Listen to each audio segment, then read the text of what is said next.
Okay, we appreciate you coming out and supporting our collaborative meeting. My name is John Rogers.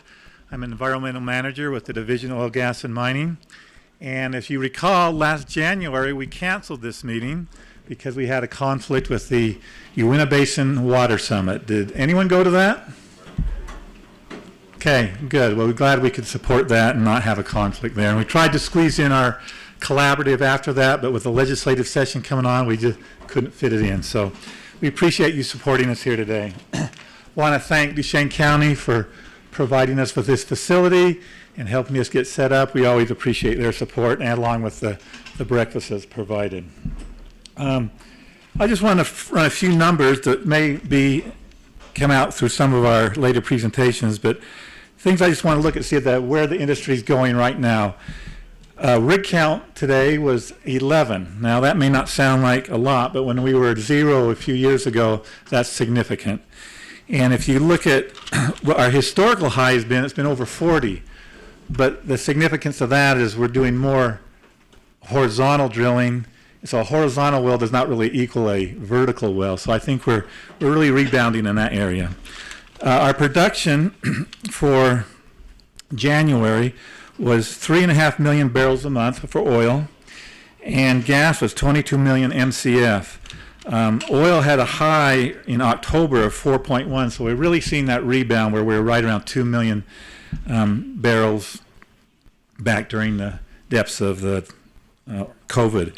So I think we're rebounding here. We're seeing that in our oil pricing. We're seeing prices stabilizing, and actually I think we're going to see prices rise a little bit because the OPEC has cut back production, and we're going to see that rise in the future, the forecast I read. I'd like to recognize Gordon Moon of our board, one of your locals here. We appreciate your support here. And did I miss any other board members that are here today? Okay, but we appreciate your support, Gordon. Thank you. Well, I think we have an excellent meeting planned for today.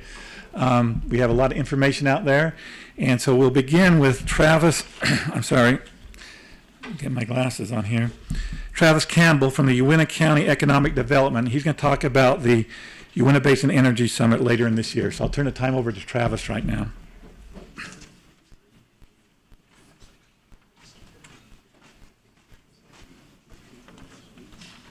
Good morning. So I'm going to set the bar for all the speakers today. I'm going to be very quick, and I'm not going to need the 10 minutes they gave me. But we're getting close, I mean, for planning purposes to this year's Energy Summit. So I wanted to get that on everybody's radar. This is the page. You can Google just Uinta Basin Energy Summit. It's a Stride events page. So this is our registration page. Pretty straightforward, pretty basic. You can register individually, or if you would like to sponsor, we've got sponsorships open already. But I really wanted to talk today about the topics and what our presentations are going to be. I think first and foremost, what we're going to try and do, again, this year's Energy Summit will be just like last year, it'll be a 2-day event. So it'll be Tuesday, August 29th through Wednesday, August 30th. One thing that I'll just mention here, we're going to try and connect that event with kind of create a standing field tour for legislators and maybe some high-level state officials, just to have that standing opportunity for them to come out, learn about oil and gas, and really know what the issues are each year. So we're going to do that on that Monday. That'll be reserved for legislators, but the presentations on Tuesday and Wednesday will, of course, have updates on different programs, and we'll have updates from the industry. We'll have roundtables, really hear from them about what's going on this year. But I also want to have some other topics, and this is where I think you all can be helpful on really what I'm a government employee, so county level, state level, federal level with our delegation staff. What can we be doing? And I think this is a good opportunity at the Energy Summit, but what can we be doing to really promote this industry, to help this industry? And I think that's a good opportunity with the size we get. 400 to 500 people at this event every year. So I want to cover some of those topics. Ricky and I have talked, Dusty and I have talked, Bart. We've kind of been brainstorming ideas on some topics, just what's relevant right now. And I think some of those, again, in addition to those industry updates, but workforce development, how technology advancements are playing into the industry right now, how we can be helpful in that realm, with the workforce, with retention, with recruitment. We want to have those conversations. I'm not going to go through this whole list. We've got a laundry list of topics. I could read through them, but I don't think it's necessarily helpful right now. But where I think you all could be helpful is on this handout. I hope everybody's got. There's a QR code. I just tested it. It works. So if you can scan that, and that's just it's a really basic, just kind of open text box. Tell me what you want to see at this year's Energy Summit. Tell me what's worked in the past. Maybe things that didn't work as you would have hoped they would have. Really just, if you can, provide some feedback. Let me know what you want to hear about. You in the industry, you're going to know better than I will what topics are going to be important. So please get on there. Let me know your feedback. Let me know what you want to see at this event to make it a good one, make it worthwhile, and make it valuable. So with that, that's my pitch today is scan that code and provide that feedback. So with that, I'm not going to take any more time. If anybody has questions, come find me. I'll be around today. So thanks.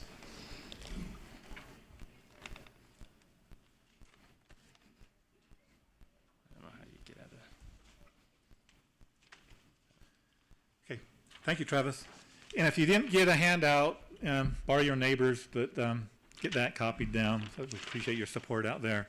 We're going to turn the time over to Bart Kettle, and he's going to talk about our division and some updates there. But before we get started, I want to pass out our little roll here, because this is where we connect with people.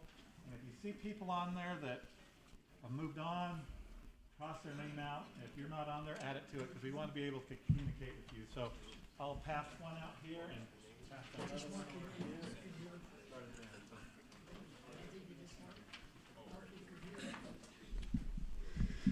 Okay, thank you. Bart Kettle with the Division of Oil, Gas, and Mining. Just really quickly, I wanted to address one thing as I get started. It's not a year-end update from 2022, but it's a relevant thing that some of you may have heard about and have a few questions.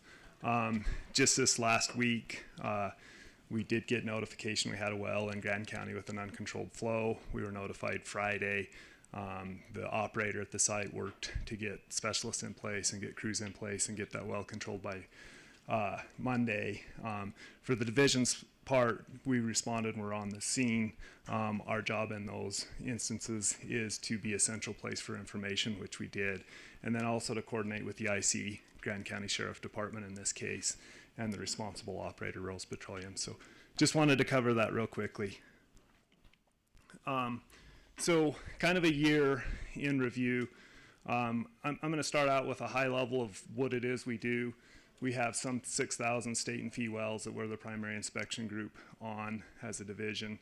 Of course, we issue oil and gas permits. Everybody thinks of only APDs when they hear that, but there is some 7,000 to 10,000 sundry notices we process a year in addition to that.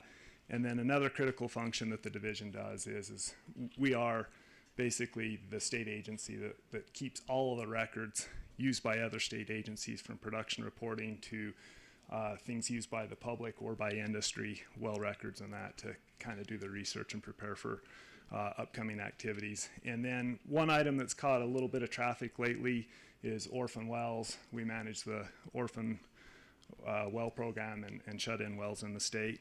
And I put this little picture together. This is the 6 staff members on our program that either joined us in the last year or accepted new roles. Since I put this together at the first of the year, I can almost do another one just like this with 6 new people. So it's not the same old oil and gas program. We are changing. We are growing. You're gonna see 6 additional people come on board with us in the next probably 2 to 4 months, beyond what we already have. And that's all in an effort to kind of perform our regulatory obligations and serve basically the state and the industry in a little better form. So first thing I want to talk about is applications for permit to drill. That's usually the item that generates most interest. And the graph pretty much says it all here. Towards the end of the year, we had just basically an upward trend in the number of APDs that we received. APD submission is always very cyclical. It's like a roller coaster ride, month to month. It's not consistent, and last year reflected that. But we can see a pretty sharp increase where we average kind of high 20s to 30s per month submitted over the last 5 years, and we got closer to about 60 a month submitted per month last year in the second half of the year. And then I just kind of want to show this APDs approved by year. So we average somewhere between 350 and 400, as you can see from the graph. Why this is relevant is towards the end of last year, we had some staff turnover. They were in our permitting group. That's the exact group that processes all of these APDs. So at the exact same time we were receiving more APDs, we had less staff available to deal with them. It created a situation where we were scrambling to make sure we kept pace. And I just kind of wanted to show this graph in that group, we've got people back in place that are doing an excellent job. Already in 2023, we were over 300 APDs processed. You know, that represents almost what we would complete in the average year. I kind of look forward to seeing what the group is able to complete as the year rolls on. They're, like I say, nearly a year's worth of work completed here in the first 3 months, and really, frankly, picking up momentum at this point. So one thing I kind of like to cover a little bit, if I can keep your attention on the left-hand side, and that's wells by lease type to start with. That's just what we have in the state of Utah for wells. If you look at our land ownership in the state, it generally makes sense. It doesn't exactly follow the state's land ownership percentages, but it's fairly close. But the one that I always like to draw people's attention to is at the very top. It looks like a print air. That little tiny red sliver, that's multiple lease types. That basically represents the horizontal wells that we're now drilling in Utah, most of which are being drilled in the Central Basin. At some point, that sliver may grow enough, but it's an actual percent and looks like more than just a print air. It's getting a little bigger each year. But then, if I could direct your attention to the right, and that's just the contrast of where we're seeing new permits. So it is actually a pretty big change. Obviously, you know, some 30% of our multiple lease type wells, that's what our APDs are today. Last year, we seen federal APDs, a lot of those in Uinta County. In some of the previous years, we had seen that percentage of federal APDs submitted shrink to nearly 25% of the state's total. It was back up around 50% last year. It's not quite 50% through the first 3 months this year, but that's a small sample size at this point, so we'll see where that ends up.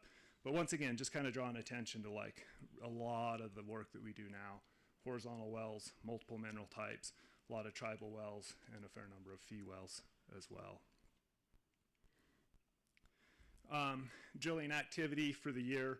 So COVID was hard on the industry. I think probably everybody in the room sort of recognizes that and knows that. So we hit sort of a low point in the number of wells spudded in 2020. And then the last couple of years, it's been an upward trend. We leveled off a little bit in 2022 versus 2021, but generally an upward trend. It's too early in the year to say what will happen this year, but it looks like we're kind of following a trend similar to 2022 through the first 3 months. So production, usually the item that most of us like to talk about. You can see 2022 was the highest on the graph. In the last 10 years, we've seen production in the state increase quite a bit. If you go back and look for production that high, you got to go clear back to the 80s. So just to put it into perspective, production in the state of Utah right now is quite high. It's about as high as we've seen it for a long, long time. There's been a little shift in the 80s. A lot of that production occurred in San Juan County. Currently, the majority of it occurs right here in the Uinta Basin. Natural gas production, this is one that as an agency we've been following very closely. Kind of since gas prices started to fall in 08, you know, there was a certain number of gas wells drilled, so we've seen production increase a little bit into 11 and 12, and then we've just seen this really consistent decline until the last 3 years. Obviously in 2022, we've seen gas production increase over what it had been the previous year for the first time in a long time. Most of that, of course, is associated gas in Duchesne County. Duchesne County is the only county in the state right now that's gas production is increasing. All the rest of them are declining. We'll have to watch and see how that trend goes. You know, a number of those APDs that we received, federal APDs, are in Uinta County. Some of them are for gas wells. We'll have to see how that turns out in the future years. I wanted to talk about orphan and idle wells for just a moment. This is a subject that's got quite a bit of traction, I would say, over the previous 18 months. But generally, you just really don't hear much about it in Utah. And in my opinion, there's a reason for that. The graph pictured on the right is why. The arrow just points to where Utah is. And I apologize for the names of the states being so small. You can't read them. I understand that. But Utah has such a low number of orphan well counts. That's why you don't hear a lot about it. And I think that represents some 3 decades of active management on the part of the state, on the part of the operators, and on the part of the BLM. So we've done a really good thing here in Utah. You know, orphan wells really fundamentally start with how you manage idle wells at the front end. The better you can do with not allowing your idle well inventory to stack up, the less orphan wells you have down the road. Something the state should be proud of. Kind of as a whole community, we've done a great job with that. You know, and there's multiple reasons. Like I said, there's an active program in place. When there's wells orphaned, the state's been really active about getting out there and getting those wells plugged. We don't just let them stockpile up. And then I just kind of wanted to highlight too the funding sources. So the majority of orphan well work done in Utah, when there are orphan wells, is done by bonding that was put up for the wells before they become orphaned. And the rest of it is funded by the conservation fund. That's a tax the industry pays in. So essentially the industry's paying to make sure their problems are taken care of and it never becomes an issue overall. There is potential for infrastructure bill funding in the future. We haven't used that yet. Couple of highlights. I see there's a couple of them sitting in the back row here today. All-time high inspections completed. I kind of want to highlight that. They did over 11,000. I think it was 11,700, and I can't remember the exact number after that. But the most inspections ever completed last year by the program staff. So we really are a people-based organization. Kudos to them. They're trying to hide. One of them's not, but the rest are. They're trying to hide, but kudos to them. I want to give a shout out to the staff. I really do think we have some of the best expertise there is. Very committed people, very dedicated. They've got complementary skill sets. You know, work very hard to do their jobs. The other program highlight, we're working hard to use kind of basically data to kind of automate our processes and make them go more efficiently. There's some internal things we're doing to help us, but we're also starting to work towards some external things that'll hopefully help the regulated industry in their submissions and go quicker. As I already pointed out, highlights, this last year was known as the Great Resignation. It was a tough hiring environment. I think companies all across the U.S. lost people and kind of wrestled with turnover. We were no exception to that, but through that process, we got some really good people to come join our organization. It's the quality of those people that keep us going. So we have excellent people that come and joined us. And then there's a couple of old dogs in the fold that make sure they get the advice and kind of the mentoring they need to keep things going. So I want to give a shout out to both of those groups. And then the third thing that we're fairly happy with, and all of you here today represent this, is the stakeholder relations. This collaborative has been a really good source of feedback to us and information, and hopefully we're able to give you relevant things. And one of the ways that all of you can help us stay relevant is talk to us about what you'd like to see and what you need. And I don't have an agenda with me, but like Travis said previously, there's the QR code on that agenda. If you can give some feedback, that's really helpful. We do the best we can to put meetings together that we think would help you and be applicable, but your input is really important to help us keep going in that regard. Challenges. So I thought I would give this on a personal note. That's me. No, it was not my favorite day ever. I had a plan that day. I had to run out and get to a couple well sites. It was a winter, not as severe as this winter, but similar this winter. It was a big winter. And so I was going to run out on the frost, do what I had to do, and get back. And I did what I had to do, and I thought, oh, I can make it to 1 or 2 more sites before it starts to thaw. And it wasn't a bad plan until I got to the sunny side of the road, and I had a corner that was kind of sloping towards a hill, and some rocks had collapsed there. And of course the truck slid towards the rocks. What else would it do? So 5 or 10 minutes of laying in the mud, chaining up, and saying some words I can't repeat here. We got backed out and we got going. And I just want to kind of relate that analogy to what we're facing now. We have a plan on how we're going to do things. There's probably going to be some obstacles along the way. It's going to get dirty to get through them. We'll figure this out. So a couple things: turnover, loss of institutional knowledge. 5 years ago, across the board, we averaged over 15 years with the agency. Currently, we're down to 8. It's really a tribute to the people we have, how functional we are. They're excellent. They have great experience, and they work really well together. To cut your experience in half and still be able to function, that's a tribute to them. So I appreciate the work they're putting in. This part is probably not new to anybody in Utah. It's higher cost of living here. It's really impacting the Wasatch Front severely, but it's also real here in the basin and other places of the state. So that's one of the things we're wrestling with, is how do we deal with that higher cost of living. And then coming out of the 22 general session, we were tasked with the process of implementing carbon sequestration. So that's standing up a whole new program for us. We're working our way through that. We've got a new UIC manager, Richard Powell. Many of you probably know Richard, that's working on that. We're starting to make progress, so we're stepping that way. So those are a couple of challenges we recognize we're going to face this year and be working our way through. Hopefully we get just a little bit dirty in getting those done.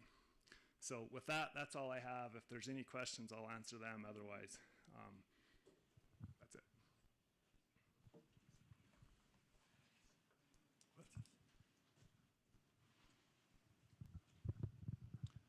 Okay, thank you, Bart.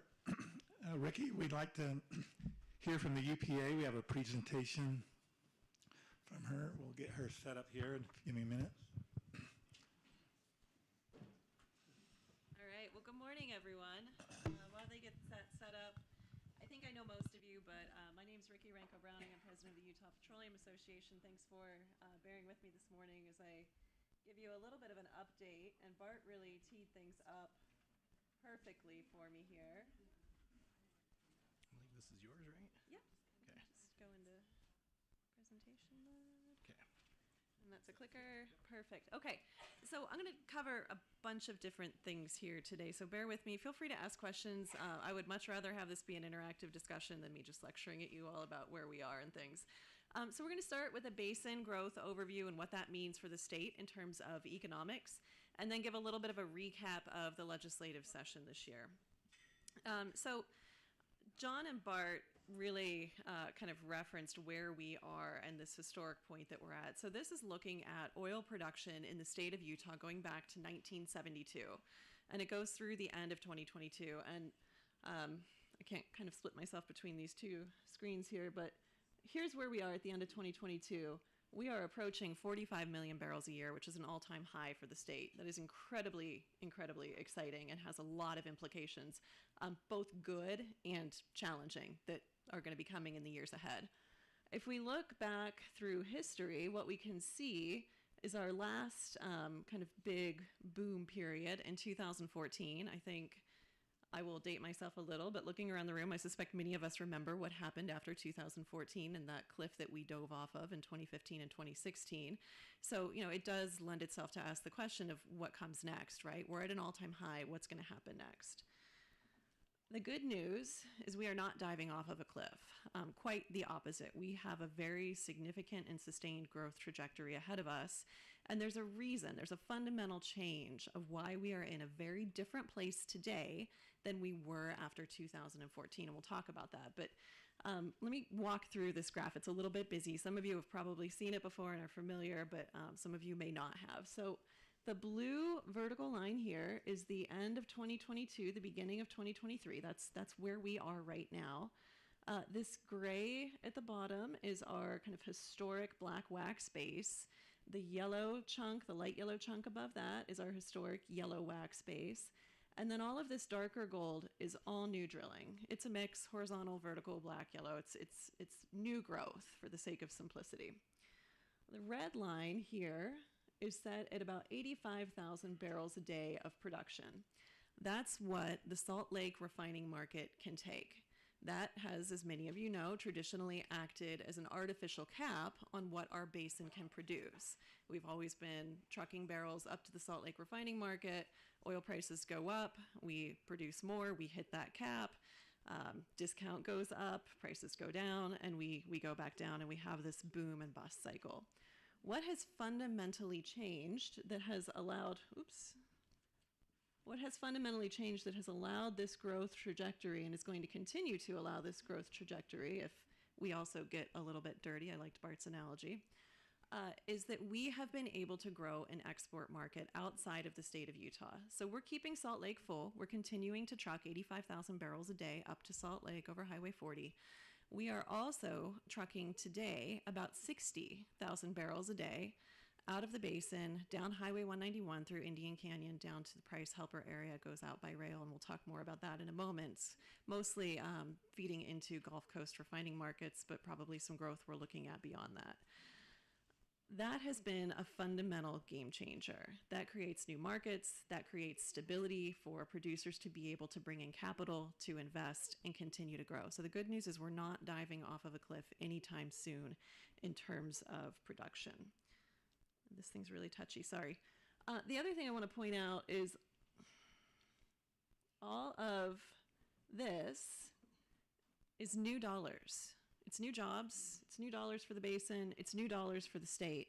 And so what we do with all of that growth, how we manage it and where those dollars flow is going to be critically important in the years ahead. We saw a little bit of a flavor of that discussion starting this legislative session, and I'll touch on that at the end. But we've got some work to do about directing where those dollars flow. So speaking of those dollars, one really good and significant indicator of what this means for the state of Utah is severance tax. So severance tax is basically how many barrels we produce and the oil price at the time of that production, and goes back to the state of Utah. There are some funds that it trickles into that have caps, but ultimately the leftover funnels into the state's general fund for the legislature to do what they will with it to fund the state of Utah's government needs. You can see back in 2014, we hit about 94.1 million. That was our previous kind of peak severance tax dollars. And then, you know, we fell off that cliff, and then COVID happened. And so for the last 5+ years, we were averaging around $30 million a year in severance tax generation back to the state of Utah. What has happened is a fundamental shift. So keep in mind, severance tax is based on the state's fiscal year, not a calendar year, so there's a little bit of a lag there. The state's fiscal year starts July 1, and there's also about a 6-month lag from actual revenue generation to the reporting. So these numbers are about 6-month delayed. But what we're seeing is actual revenue generation for the current fiscal year, looking at 8 months, really significantly growing to almost $90 million. That's massive. And then what we've done, and these are kind of internal industry projections, so take them for what you will, but we have forecasted out what we think the next 5 years looks like. Those numbers specifically match that growth chart that I just showed you. And what we see, depending upon if we deliver on those growth projections and what the oil price is and some other variables, is approaching somewhere around $900 million in new severance tax generation over that 5-year period to the state of Utah. That is absolutely massive, considering that you know, typically we've been delivering about $30 million a year.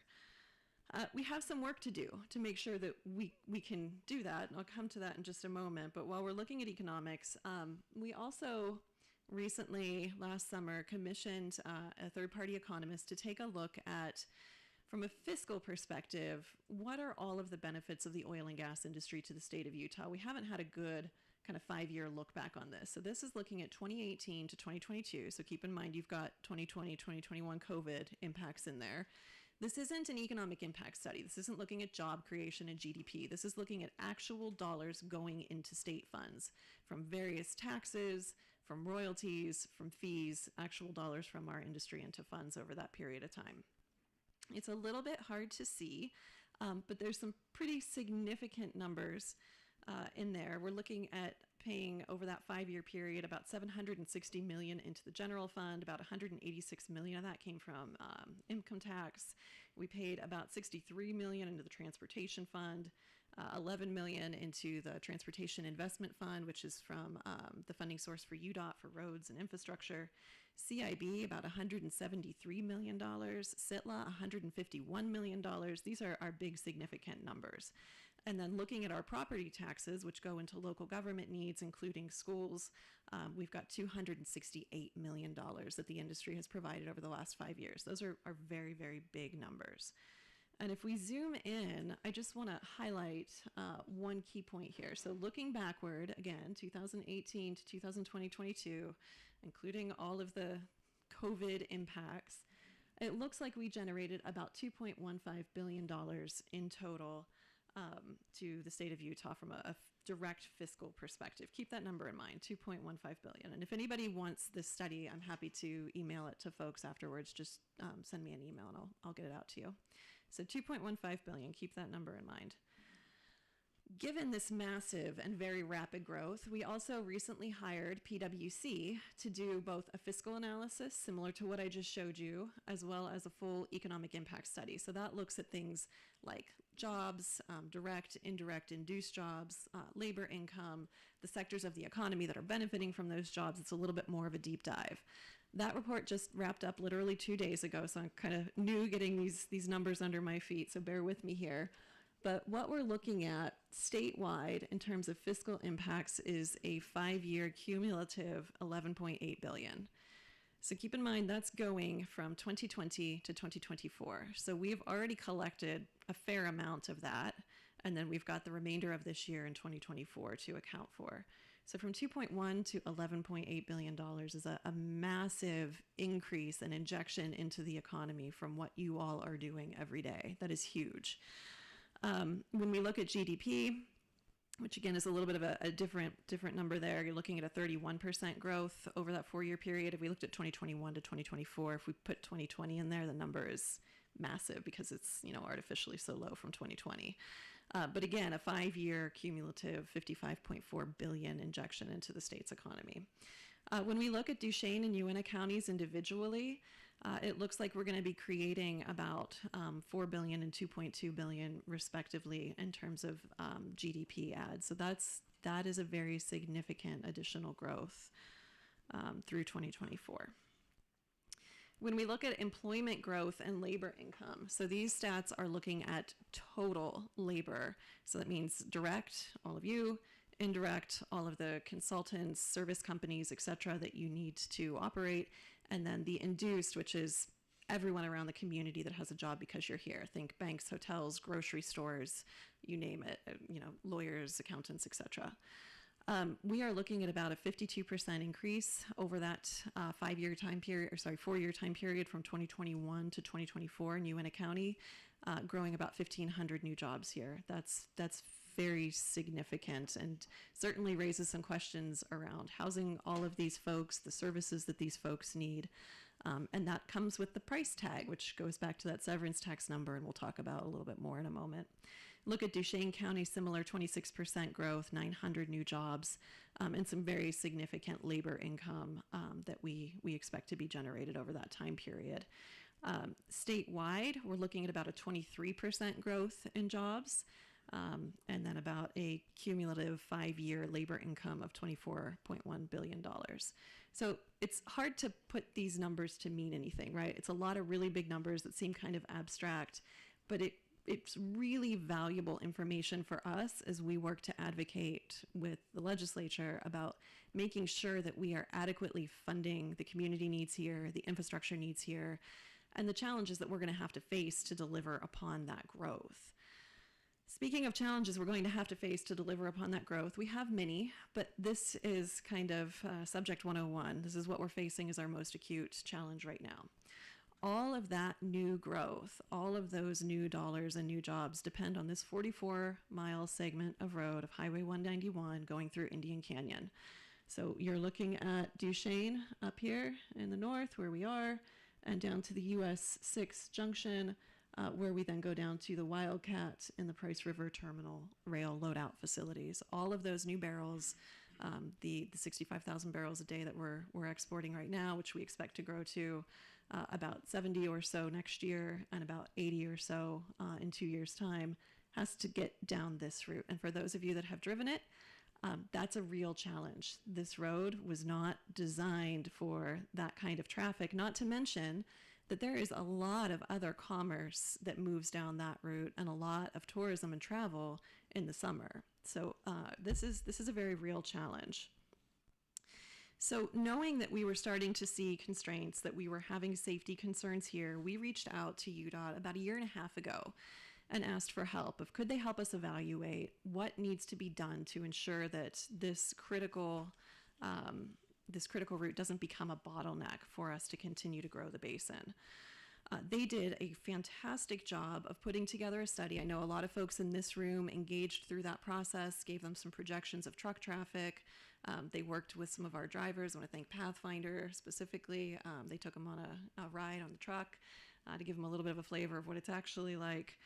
And they put together a study of critical needs to support the ability to continue to safely move product down Highway 191. They have a longer list than this, and if I go back, I would actually really encourage you to take a look. This is a story map of the process, the needs, a ton of great information if you're interested online that UDOT put together. But they prioritized a few things. They prioritized repaving the entire route. The pavement is failing. That is not a cheap or easy task, and there's a pretty short window of time when they can do that with weather cooperating. That's a $24 million price tag. Shoulder widening is $12.5 million, passing lanes $10 million, and then the big ticket item is the US 6 junction. They want to separate the grade. There's a few different options they looked at. That would be the highest and best option at $42 million. And so we worked with Senator Winterton, and we worked through the legislative appropriations process, which is a little bit different than your typical passing a bill process, to ask for this $88.5 million. And we were successful in getting it this legislative session. It moved through the appropriations process and was prioritized. Ultimately, there was a bill, which we'll talk about in a moment, SB 107, that was the vehicle that provides those dollars to UDOT. So right now, we are working with UDOT to make sure that this project is prioritized in their, it's called a STIP process, Straight Transportation Implementation Plan, to make sure that we get this delivered as soon as possible. We do have to do NEPA on a number of these things. We're hoping we get CAT-X's on all of them except for the US 6 junction, which means this road project, UDOT is hopeful, would be delivered in 2024. So plan for another rough winter in 2023, and looking at the trajectory of how many trucks we're expecting to see on that road, that's a little scary. Right now, over a 24-hour period time, we're seeing about 8 to 9 trucks. A truck every 8 to 9 minutes. We expect that is going to grow quite significantly to about a truck every 6 minutes by this time next year, and a truck every 4 to 5 minutes by the summer of 2024. And that, again, is over a 24-hour period. You all know those trucks are mostly working during daylight hours, so it is a significant amount of truck traffic moving along that corridor. So I guess that's a good segue to talk about the legislative session, the legislative process. And I know that we've got a few other folks that are going to talk about how this year's session went. So I just wanted to start with really kind of high level, setting the landscape, kind of look at the numbers. So 45 is the number of days in the session. We've got a part-time legislature. They meet January through March, part-time legislators that all have their day jobs that have to go on hold during the legislative session. So it's a significant service to the state of Utah, and not an easy one at that. We have supermajorities. We have got a Senate supermajority, Senate Republican supermajority, a House Republican supermajority, 79 and 81% respectively. And if you look at gender, we also have male supermajorities. We've only got 21% of the Senate that are females and 27% in the House. This year was, this is like the year of records, right? Record-breaking production for oil production, record-breaking number of bills and resolutions that were introduced and passed as well.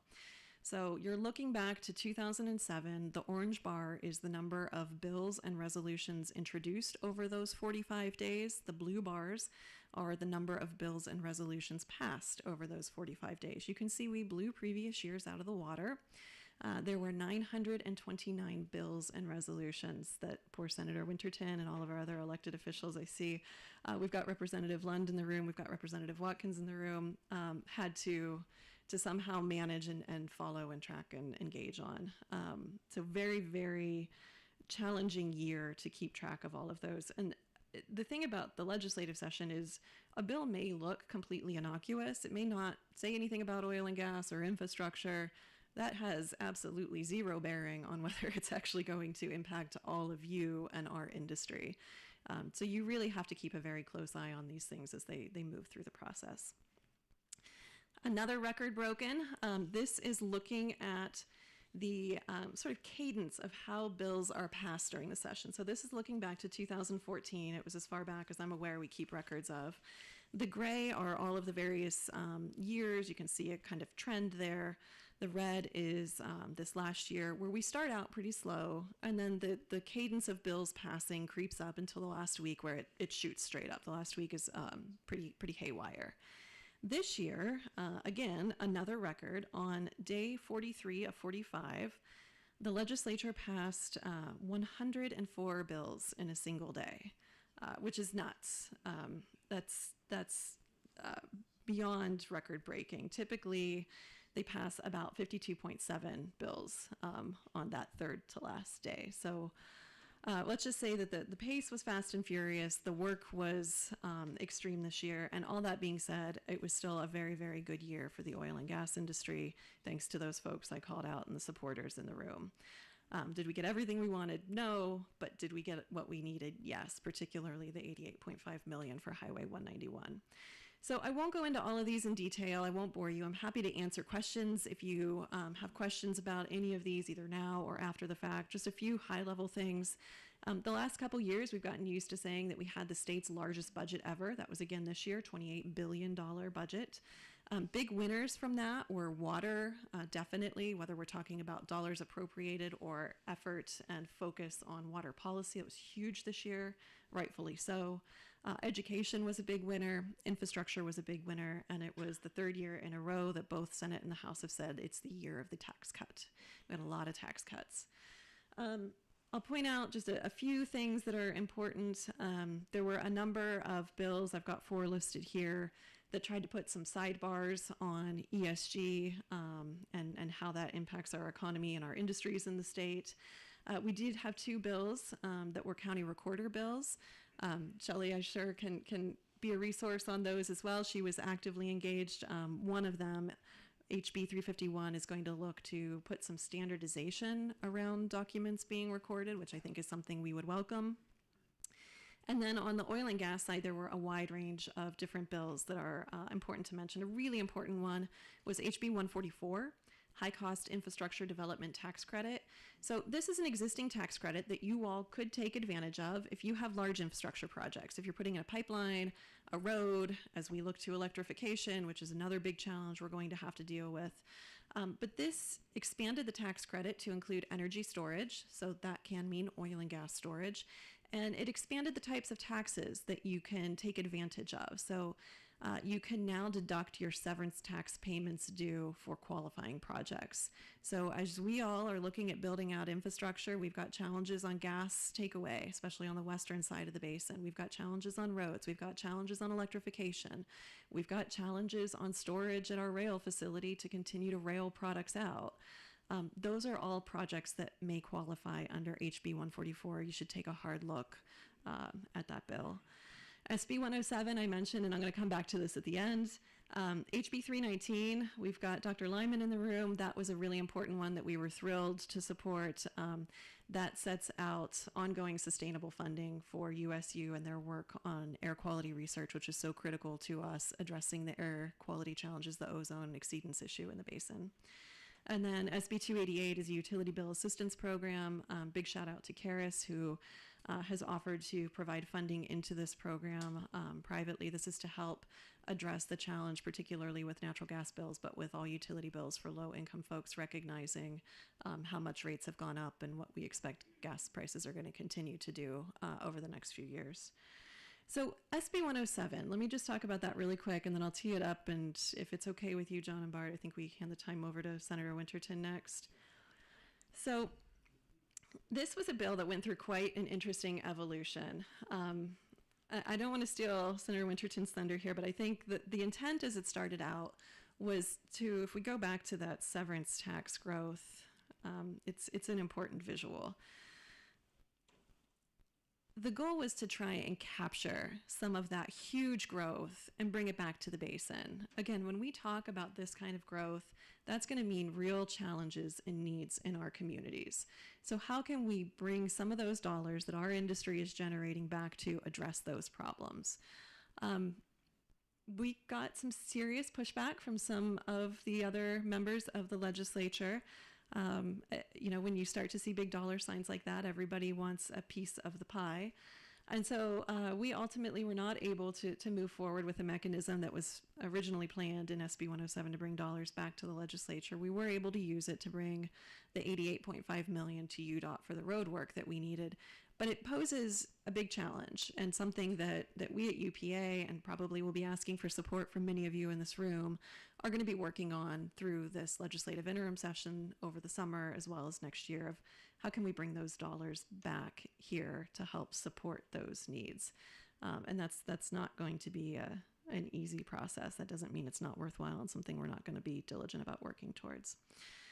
There were a number of other really important bills that were beneficial for oil and gas this year, but I'll kind of leave it at that. Happy to share these slides, happy to answer any questions, and yield the rest of my time to Senator Winterton to talk about a legislative update.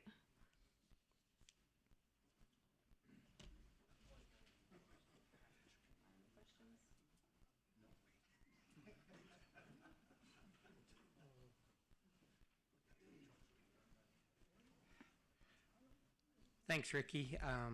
She should be up here. I mean, she pretty much covered what I thought I was going to cover, but let me back up just a little bit. One of the biggest disconnects that we have in the state of Utah is understanding the oil and gas and severance tax and mineral lease. And for years and years, mineral lease is the revenue that the federal government gets off from their lands, and then they share it back, 49% of it back with the state of Utah. That also comes back to the origin, the county of origin.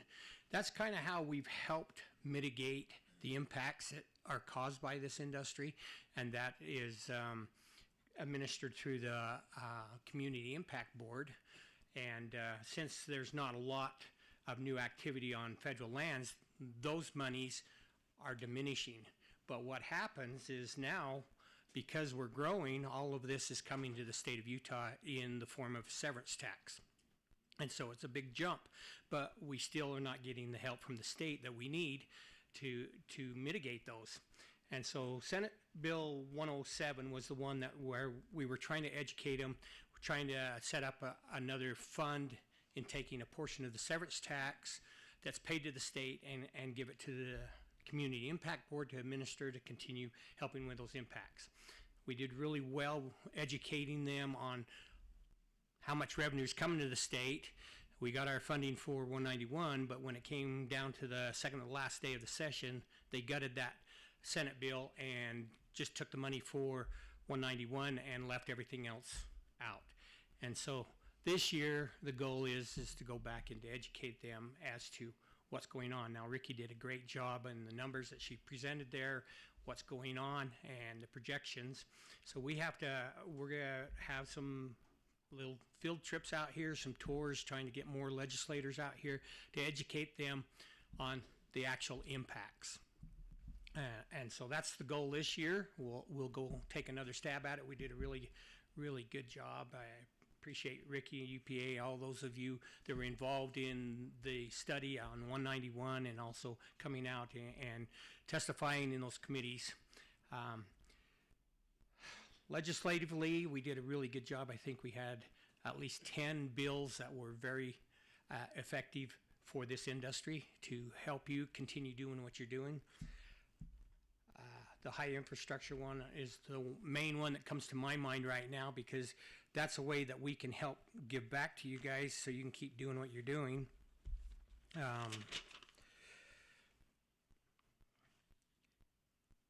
We did a lot of proactive things this year. She mentioned the ESG bills, and that was trying to be proactive on trying to say the federal government, you're not going to come in here and regulate, or investment in fossil fuels is a no-no. In the state of Utah, that's not going to fly. So we had 4 bills there that helped do that. State energy policy, we ran a bill to set up and authorize the Department of Energy to come up with a policy to give to the legislature so that we have a plan going forward as to all of the above and how we're going to accomplish it. We can't just go green energy overnight. It's a process, and the state of Utah has the resources in all of these areas. We want to develop all of them. We had a hydrogen bill that set up a committee or commission to look at that and also help direct how we develop that. Representative Lund, I think, was one of the sponsors of that bill. We had transportation tax amendments, which we decreased the gasoline tax by 2 cents, raised the registration fees $7, and the formula in that bill there would bring back more money to what we call the B&C road funds for local communities. It ups, we put in $40 million this year to add to that fund, one-time money, and then ongoing there'll be about $6 million. Now, to a small town that doesn't have much in the way of government support in that, the B&C road funds is a formula for them to leverage that to be able to continue to keep up on maintenance on the roads and building and putting new asphalt down. We also had another one in transportation, the infrastructure amendments. This was by Senator Wilson. Engineering Research Center, designating USU as that to be the lead on that to help direct anything that goes on in the energy sector. And again, this comes back with our policy decisions going forward. How, as a state, are we going to help keep those resources developing and not have the federal government put the screws to us?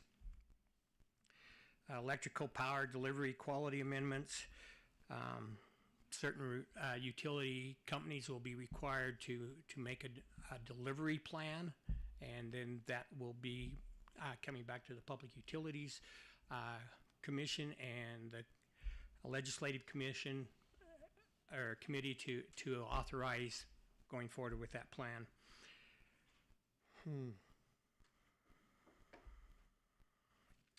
We did have a resolution opposing the efforts to weaken the economy or to resist energy non-compliant bills.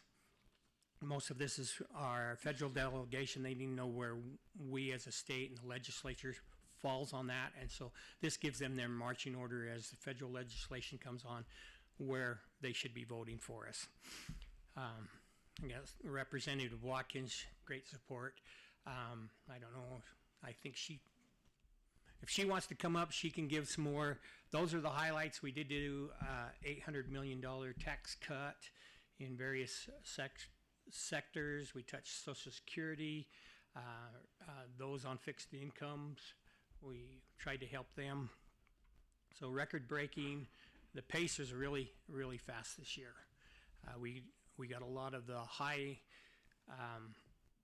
profile bills done the first two and a half weeks of the session. After that, then we started working on policy bills, water issues, stuff like that. So she said that we passed 104 bills in one. Well, you have to understand that 929 bills were modified and had so many amendments or substitute language to it that there were our drafting attorneys, they were pretty busy. I think they drafted over 2,000 pieces of legislation to make that all happen.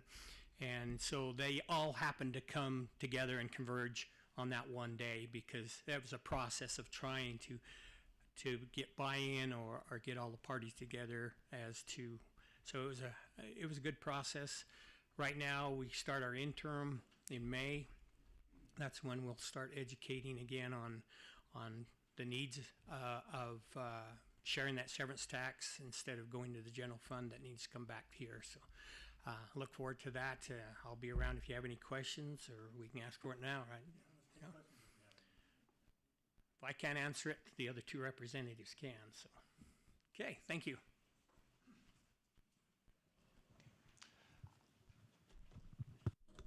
Mickey, I do have one question for you. When you showed that rapid increase over the next few years of oil production, does that take into account the truck and the rail leaving the basin, or is it just one or the other, or a combo?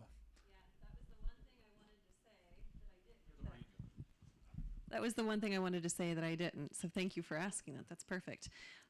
That production, as we look through the next several years, is all assuming being put on a truck, going down Highway 191, and being railed out of the basin. That's not dependent on the Uinta Basin Railway project. That's based on our current rail facilities today and an expansion of those rail facilities, which we are just starting to undertake.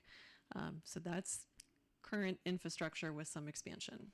Okay, so it could dramatically increase from there. As we get out in later years, you know, there's a question mark about exactly what's the most efficient way to move those barrels and where our real limit is, but we've got a lot of runway with our current infrastructure.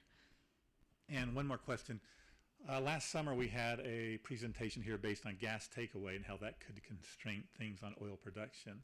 Does that take into account that, or looking at new infrastructure there? Yeah, that's a good question. We will need additional infrastructure for sure. If we don't get gas constraint challenges addressed, we won't have that trajectory. And that's not the only constraint. I mean, yes, moving that much product, having that many trucks, having that many drivers, gas offtake, being able to hire that many people, electrification, regulatory requirements. There's a number of things that can dampen that projection, but they're all things that we're diligently working on, and we're optimistic we're going to be able to challenge or address those challenges. Thank you. Any more questions? Okay. Bart, Bart asked me to just give an update on county legislative, involvement, and I definitely want to throw out our appreciation to our senators and representatives, and they did an amazing job. I won't reiterate what's already been mentioned. Definitely appreciative of the $40 million for the B&C road funds. Duchesne County has about $1 billion in asphalt infrastructure, and with a small budget like ours, it's tough to get back and do pavement preservation, and so we appreciate those dollars. And a little bit of history on that money was supposed to come back sooner. A chunk of the rural counties' money went to first and second class counties during the Olympics to prepare for the Olympics, and then the money never flowed back to those rural counties. And so counties have been pushing on the state to reallocate those funds back to B&C road miles in rural counties. And thanks to our rural legislators, we got that win this year, and we're super appreciative of that. We're certainly supportive of Senator Winterton's severance tax bill and what it would mean for our county. As he mentioned, those dollars that formerly have been funneled from federal land aren't coming anymore. And with $1 billion of road infrastructure, it's hard to hit all the potholes. And so those dollars should flow back, at least a portion, to the county of origin. One thing that we're concerned about as rural commissioners is the no net loss of agriculture land. We've long said that agriculture is the backbone of our economy, and of course the driver is oil and gas. And so it's important that we, as stewards of our county, make sure that we don't lose agriculture.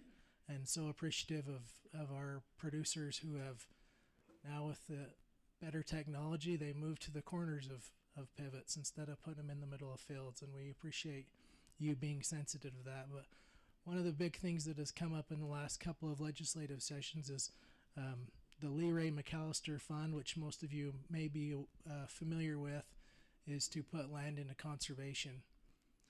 And it was proposed that they would take Greenbelt funds, which come from Greenbelt appeals in rural counties mainly, and that they would move that money to more urban counties to protect green space. We didn't feel that was right. We felt like that the money, in a sense, I feel like it's blood money. Those families that desperately need the green belt sometimes are rolled off for whatever reason, and that money is paid to the county, and we felt like the funds ought to stay in the county, and so we advocated for that. We did get a good compromise. They did allocate the money that comes from Greenbelt appeals, has to be used on conservation, but they gave a broad scope so that we could use it for parks and trails and acquisition of green space, but the money has to stay in the county. And then the last thing that I'll mention, what the county is currently working on, we did pass a resolution on Monday opposing the federal overregulation of public utilities in Utah via the Good Neighbor Rule. And we did this to support the state's effort to push back on the Good Neighbor Rule. As most of you are probably aware of what that means for our state, that if we lose that critical generation capability, we're sunk. So that's my update. Okay, thank you, Commissioner Miles. Any more questions before we take a break? Okay. Yeah, John, if I could real quick, I just to the audience here, a couple of quick thank yous that we might forget about later. First of all, just to the group, we've got Commissioners Norton and Larson from Uinta County, Commissioners Killian, Miles, and Hanson here from Duchesne County, Senator Winterton here, obviously, Representative Watkins. Representative Lund was here but had to step out to another meeting previously. I just want to relay to the group my experience. I see almost every one of these faces up on Capitol Hill, 6:30 in the morning. Building's still locked, the doors aren't open, and here these folks are showing up to kind of advocate for and do the things that this community needs and that they believe is right. So I just want to give them a shout out, maybe just a quick round of applause for them for the work that they're doing for us.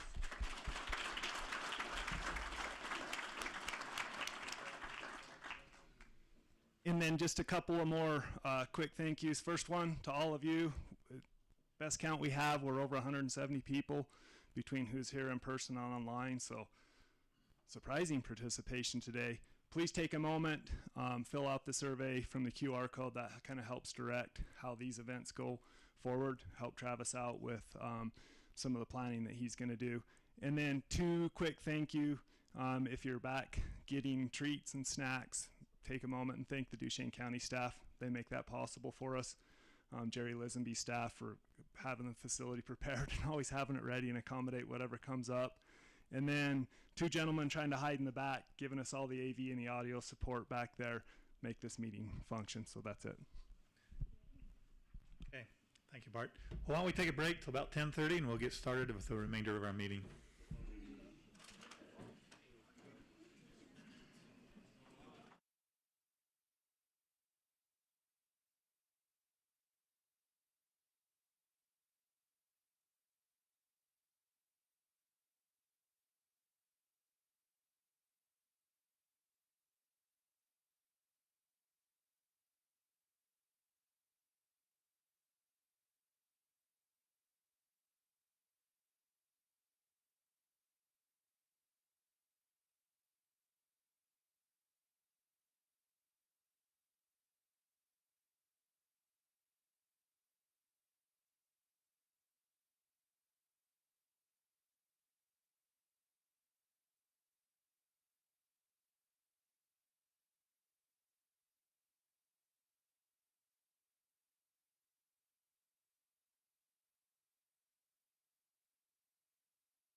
Moving in, we'll get started on our second portion of the meeting.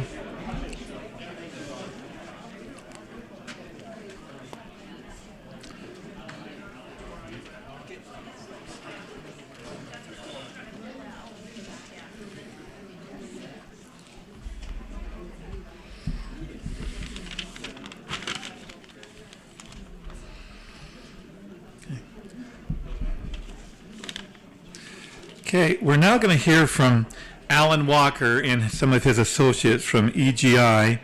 And Alan and I are friends going back several years. And Alan is also a member of our board, so we appreciate his service there and what he does for us there. And we appreciate his expertise. Alan is a petroleum engineer and has several years' experience. And he's going to talk to us about EGI and the work they do. So we'll turn the time over to Alan. And are there? Thanks. That should be several decades of experience, not several years. Yeah, I'm Alan Walker, and I'm the operations manager at the Energy and Geoscience Institute at the University of Utah. I'm going to have two other speakers today cover their areas also. So what I'd like to do is I'd like to talk first off a little bit about a new program we're rolling out that's going to be available to all of you this fall. It's called our Resilient Energy Engineering Certification, and I'll be talking about that in a minute. Rob Simmons is going to talk about carbon science. Dr. Briani is going to talk about energy fluids and critical minerals. And then I'll also talk about Utah Forge, which is a project we got going on right now. Just a little bit about EGI. We have 4 areas that we focus on: carbon management, critical minerals, energy fluids. So critical minerals and energy fluids is really oil and gas predominantly, but there's a lot of other things we're moving into using science from oil and gas, and then geothermal energy. We have about a staff of 45 to 50 people. About 20 of these are PhDs. They're either research professors, teaching professors at the University of Utah. And you can see we're very diverse. The team has a really global outlook. We have people from all the continents except Antarctica, but we do spend a lot of time in Antarctica. So, okay, a little bit about our Resilient Energy Engineering Certification. This program's the first in the nation that we know of, and we're going to roll it out this fall. And resiliency goes way beyond sustainability. Sustainability's been kind of hijacked, but we're going to be looking at how to deal with shortages. We're going to spend a lot of time working on the misinformation that this industry in particular has to deal with. Because when you hear about, oh, this car has no emissions and stuff like that, we all know that's not accurate, but we're going to give you some academic and tools to work with as far as dealing with some of that sort of thing. There's also going to be a lot about societal impact. Now, it's going to include 5 academic courses. The 5,000 levels are for our undergraduate students, and the 6,000 levels are for our graduate students. But you can also take this on a non-matriculated basis if you just want to get the information. It certainly won't be as rigorous as you were going to give to a master's student. There will be some quizzes or something so that you can get some sort of a certification out of it. But it will be a combination of matriculated scientists and engineers and non-matriculated people that are interested. So it'll be designed so that anybody in this room could take this course. Okay. We'll have I'll probably, for the July session here, I'd probably bring the registration materials if anybody's interested at that point in time. And in the fall, we're going to roll out our first 3 courses. One's alternate energy. Dr. Mahanti has been teaching this course for about 4 or 5 years, and he'll be able to teach, for instance, if you want to understand the efficiency of a solar panel versus an internal combustion engine, Dr. Mahanti is going to be able to tell you how effective that is. Dr. Sorkabi is going to do geoscience. Dr. Parvani will be doing the energy efficiency. And then in the spring, We'll have carbon management, which is Dr. Brian McPherson. He's been involved in carbon sequestration since 2005, so he is a global asset when it comes to carbon sequestration. And then we'll have a course on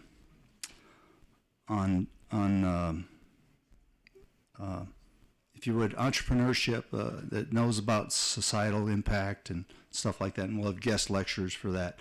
And we'll probably look to a lot of you out here to be some of our guest lectures at that program. So I'm going to jump right into Forge. Those of you that haven't heard about Forge yet, it's a $220 million research project going on in Milford, Utah. We drilled our first well last year, and our second production well is going to be drilled about 10 days from now. They're out there rigging up right now. We were selected in 2016 to run this for the Department of Energy. And as I said, it's $220 million. We're looking at another $120 million coming our way very shortly. We're handling 17 R&D projects, sub-R&D projects out of this also. One of those, for instance, the one I'm working on is developing a packer that will work at 400 degrees Fahrenheit and be set and reset for at least 6 times. So we're working on some pretty sophisticated equipment to get those through. We have 15 full-time folks, and we do have a very active outreach. If you want to know more about Utah Forge, just Google Utah Forge, and we've got some tremendous resources there. This is where the site is. It's out in Milford. The Blundell power plant is there, and also there's about 180 windmills, and there's a solar panel and a bunch of pig farms, and I know Dominion is getting some of the methane off those pig farms and sending it down the line to California, where it belongs. A couple really cool things about this site is y'all have to deal with endangered species. There aren't any out here. There's no potable water, and the nearest people are 10 miles away. So it's a great place to do research. Plus, there's a huge monolith of extremely hot rock underneath it. So it works out very well for us. This is our part of our drilling program. You can see up in the top left, that's where our first injection well started. That was drilled last year, and it goes down. Whoops. Go back one here. That goes down and about 5,000 feet vertical well, and then it is drilled at a horizontal so that it encounters the most amount of hot rock that's down there. So we drilled into, the final temperature is 425 degrees Fahrenheit into solid granite. Took 50 days to do it, but it was half the time that the geothermal industry normally uses, because we use oil and gas techniques to do this, and petroleum engineers. You can see there's other wells around there. Those are for testing, make sure we don't have any seismic activity, or if we do, detecting that seismic activity, and also places to test additional tools. This just shows you how long we drilled it in half the time that normally happens, and these are just some of the success things. We've, as I said, we drilled that well in half the time. We've got these other research projects going on. The second well, that we're going to drill a second well, as I said, in about 10 days from now. And then we're going to continue with the research and development projects of all sorts of things, such as high temperature and high pressure proppants. As I talked about, the packer that I'm on the team that's helping evaluate the different packer designs to deal with the high temperatures and high pressures and resets. And then we're on Sitla land, and all the land around us has been leased up by commercial entities, and so they're ready as soon as we're successful with this to start commercializing geothermal energy. And predominantly, what we're doing is we're transferring technology from the oil and gas industry to the geothermal industry, teaching them how to, they've drilled thousands of wells and we've drilled tens of millions of wells. So we know a lot more about successful drilling. With that, I'm going to turn the time over to Rob Simmons. He's going to talk about carbon sequestration. Where's your forward button there? Thanks, Al. And hey, just so glad to be here. I have a great fondness for the Uinta Basin. I worked with the state, with the Governor's Office of Energy Development for quite a while before joining the University of Utah team. Toward the end of, I guess, my work with the Energy Office, I was the director, and then also I was Governor Herbert's energy advisor, and so I was able to work with a lot of people I see here and just love the community. The current energy advisor, Greg Todd, I do have sort of a fun connection with him. My dad was, a long time ago, was principal of Altamont High School, and he was Greg Todd's principal. So that's my connection.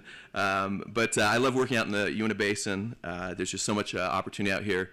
Love the communities, and very excited that we have some projects that are hopefully going to be helping the Uinta Basin. So what I'm working with, I've been with the University of Utah, the Energy and Geoscience Institute, for 2 years. My anniversary is actually this month. And I'm an attorney, or a recovering attorney. That's my background. Yeah, it's a hard recovery process. You have to, step 10 is stop cheating widows and orphans. No, I'm just kidding. If any attorneys are here, I apologize about the bad jokes. I've been lucky enough to get to work in more enjoyable things like energy for a while, and my expertise is energy policy, obviously, and so. The reason that I've been helping out is at the University of Utah, we've had this amazing resource. We have a great team of about 15 people who work on carbon capture and sequestration, with a focus, obviously, on the sequestration portion. And they have been sort of held up because their research has gotten to the point where it's commercial scale. They do a lot of large-scale research, and they've been doing a lot of large-scale research projects for a long time. But there isn't the regulatory pathways in place, as well as sort of a lot of the issues on the policy side haven't caught up with the science and the research yet. And so they asked me to come in and help out with seeing if we could find some ways to, one, get funding, that's always important, but then also to get some things in place so that we can actually permit carbon sequestration projects. And a lot of you know that it's probably by a different name, but a lot of you have been involved or know that there's been a lot of carbon sequestration going on for a long time, and that's through enhanced oil recovery with carbon dioxide. And so on this schematic, if you can see a large source of CO2, which is usually a coal plant or a natural gas power plant, but there's also other large sources of CO2 which the U.S. Department of Energy and others are targeting. So whenever you create iron, ammonia for fertilizer, cement, you're going to create a lot of carbon dioxide. And so what the U.S. Department of Energy and industry and others are looking at is how you can effectively and economically capture that CO2, and then once you've captured that CO2, what you do with it. And so as you look at the schematic, you can use the CO2 for enhanced oil recovery, which is fairly effective. It's actually storing it. So most of the carbon dioxide that would be injected as part of an enhanced oil recovery project would stay stored permanently in the ground.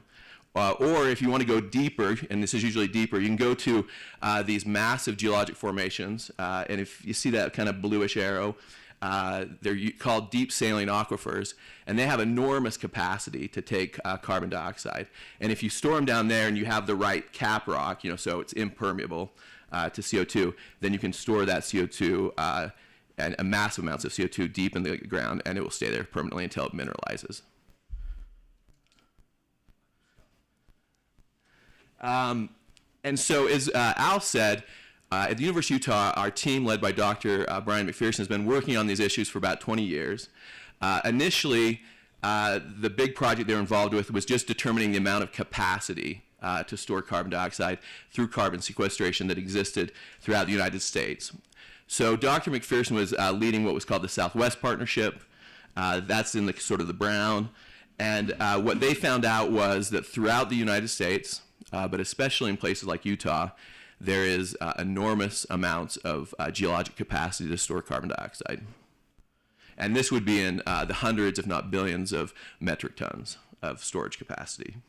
And to give it context, the Bonanza Power Plant, which is, we'll talk about a project that we're looking at working with the Bonanza project, or the Bonanza Power Plant on, emits around 4 million to 5 million tons of carbon dioxide a year. And so after about 20 years of all this research on capacity, how you inject carbon dioxide, all the different aspects of carbon sequestration, the federal government actually has taken the lead in creating some pretty significant tax incentives to encourage commercial investment, to essentially hand off all the research that's been done to the industry side, the private side, and try to encourage them to invest in carbon sequestration at commercial scale. And so we're now part of what's called the Carbon Utilization and Storage Partnership for the entire western United States. If you see that map, we're sort of in the middle of it.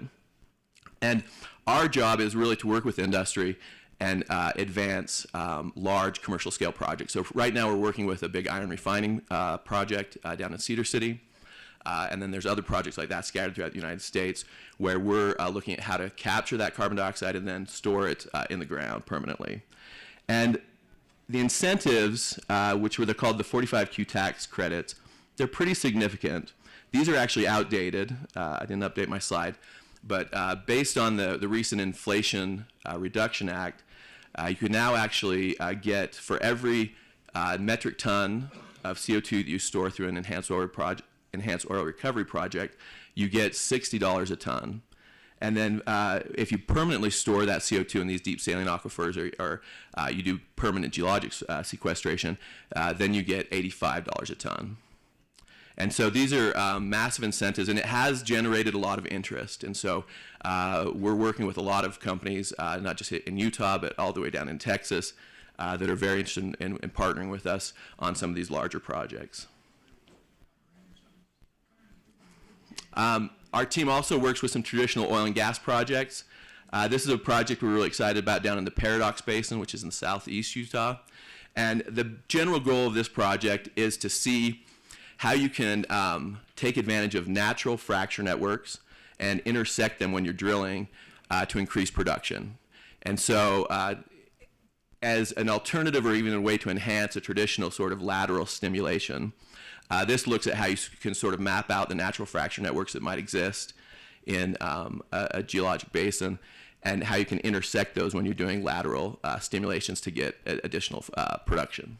So we're really excited about this project, and it's ongoing.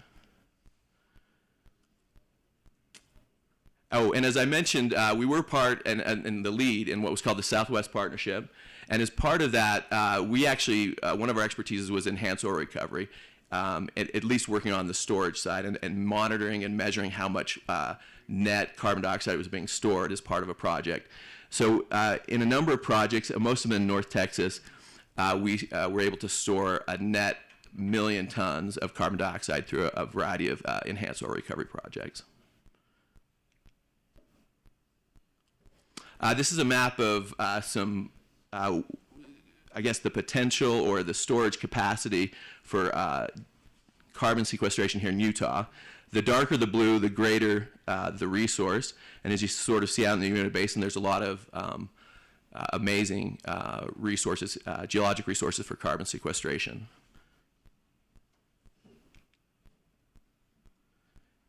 And that leads to a project that we recently got awarded. We got awarded from the U.S. Department of Energy $8 million to do a project out here in the Uinta Basin. And one thing that's been sort of a really fortuitous occurrence is a lot of Utah's most promising geologic formations that are ideal for storing enormous amounts of carbon dioxide actually are right below some large sitla blocks for the school institutional trust lands. And so here in the Uinta Basin, we've identified, and this is true, down in Price, there's a number of, there's Drunkard's Wash and Farnham Dome and Buzzard's Bench, and a number of places where Sittla has some significant land holdings where it may be perfect to inject the CO2, where they're sort of on top of some of these great geologic resources. But out in the Uinta Basin, there's a Sittla block that we think is right on top of a great geologic resource. And we're not too far away from the Bonanza Power Plant, which we've started working with Deseret Power, and Bonanza Power Plant about being the source of the CO2, and trying to get, obviously, additional money and subsidies to help make it feasible for a retrofit project to capture CO2 from the Bonanza Power Plant. And then we would connect it with a pipeline. Enefit American Oil actually has a good right-of-way that we may be able to take advantage of in connecting the CO2 that would be captured from the Bonanza Power Plant to the actual injection site where you would store the CO2. And we're on phase 2 of this project. And in phase 2, which is the $8 million plus, there's $3 million of additional industrial investment. At this stage, what you're doing is just characterizing the geology, making sure that you have an adequate geologic resource to store at least 50 million tons of carbon dioxide. But because of the attributes of this project, we think that we'll go through to the phase 3 and phase 4 stages of this project. And at those stages, you get more of the bigger numbers, the 50 and the $100 million. And so at those stages, you actually look at capture technology, how to deploy that capture technology, infrastructure that might be needed, the pipeline, as well as the actual injection site. So we're very excited about this project and very excited about opportunities it may bring to the Uinta Basin. One of the long-term goals isn't just to store the carbon dioxide permanently in the ground, but actually put it to use and use it for enhanced oil recovery out here in the Uinta Basin as we learn more and more about how you can use CO2 to do enhanced oil recovery. So with that, I'll turn the time over. Oh, sorry. And then as I mentioned too, we are working on getting the right policy pathways and getting permitting programs established that could actually do the permitting for these carbon sequestration projects. And John Baza, Director John Baza over at the Division of Oil, Gas, and Mining, he's been a fantastic resource. They already do work with permitting enhanced oil recovery projects with carbon dioxide. And so we've been working closely with him as well as a lot of other stakeholders. And last session in the 2022 Utah legislative session, we were able to pass some legislation that's just starting sort of the ball rolling. But this legislation helps address some of the legal issues, addresses some of the liability issues, and then also creates a pathway that we can actually establish a permitting program here in Utah eventually, and get these projects permitted. So with that, forgot about that extra. I'll turn the time over to Bryony. Good morning, everyone. I'm going to tell you a little bit about our energy fluids and critical minerals projects. In terms of what we do at EGI, this is a new sort of developing part of the Institute. We historically, as you've guessed, work on oil and gas and carbon sequestration. There are a few of us, however, that are sort of mineral-based geologists, and that would be me. Although I've worked on a lot of oil and gas projects, my background is actually in minerals from Africa, and then, of course, across the US and New Zealand. So one of the things we're looking at doing is integrating our critical minerals and energy fluids. With that, obviously, critical minerals, we're looking for those minerals that are of desirability to the US government. So there's a long suite of minerals. A lot of people recognize those like lithium as something that's very important because of things like batteries. So that's one of the other things we're doing. Some of those projects are hopefully going to be in the Uinta Basin, not in terms of critical minerals, but in terms of things like sort of satellite analysis and GIS, and then integrating that into the petroleum systems out here as well. So it's really about what we can learn from sort of other techniques in geology to what we can do in the Uinta Basin. So, as I said, we have a whole suite of different things that we do at the Institute. If you're interested in anything we do, you can either go to our website, speak to Jenny at the back, who's our marketing coordinator, or myself. In terms of the Uinta Basin, we're looking at a few different projects. We're working with a few companies out here, mainly Finley. I think I'm allowed to say that we're working with Finley. I know that there are a couple of Finley people here. We're looking at things like well repurposing, which is a bit of a buzzword, I suppose, at the moment. But the Uinta Basin has huge potential, not just for things like CO2 sequestration, but also in terms of well repurposing for sort of low temperature geothermal. As you can see from the maps that we've got up on this slide, these are just the thermal gradients in the Uinta Basin, and as you can see, they're fairly high. In terms of well placement, you can see the thermal gradients in the center of the basin. Is this a pointer? Yeah, it's a little bit. You can see obviously within the center of the basin, we've got a higher thermal regime. And that ties into these thermal gradient maps here as well. We've done a number of selected studies in the past on the Uinta Basin, and those are available to our members. If people are interested in studies in the Uinta Basin that we've been part of, or just want to discuss the possibility of projects in the future, please just get in touch with us. We are more than happy to discuss what we do as an institute and also branch out trying to help the sort of local community as we see it. And of course, that's the Uinta Basin. You can really think of the University of Utah as a resource that you can contact. We don't want to sort of just be out on our own. We want to hear from industry. We want to hear from government. We want to hear from the public as well. So please, if you're interested in anything geological in general, get in touch with us. That being said, we also have a corporate associate program. This is open to industry partners, and with that, you get a number of different things from the Institute, including field trips and that kind of thing. Access to the data that we have an enormous legacy of data that we've collected over the last 50 years from around the world. And you can see on sort of this part map at the bottom, every point represents a project, and those projects can be sort of up to 5+ years long. So we have a huge legacy of work in the United States and around the world. EGI Connect is the way that we deliver a lot of this data.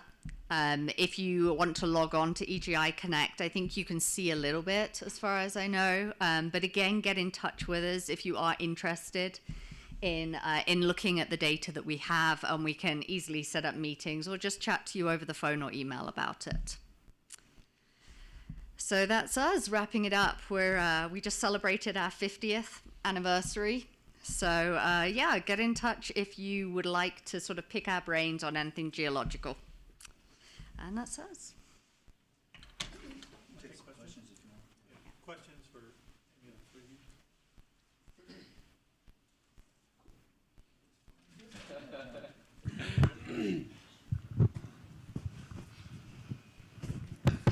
Sorry, I didn't catch your name. I'm John Baza with the Division of Oil, Gas and Mining.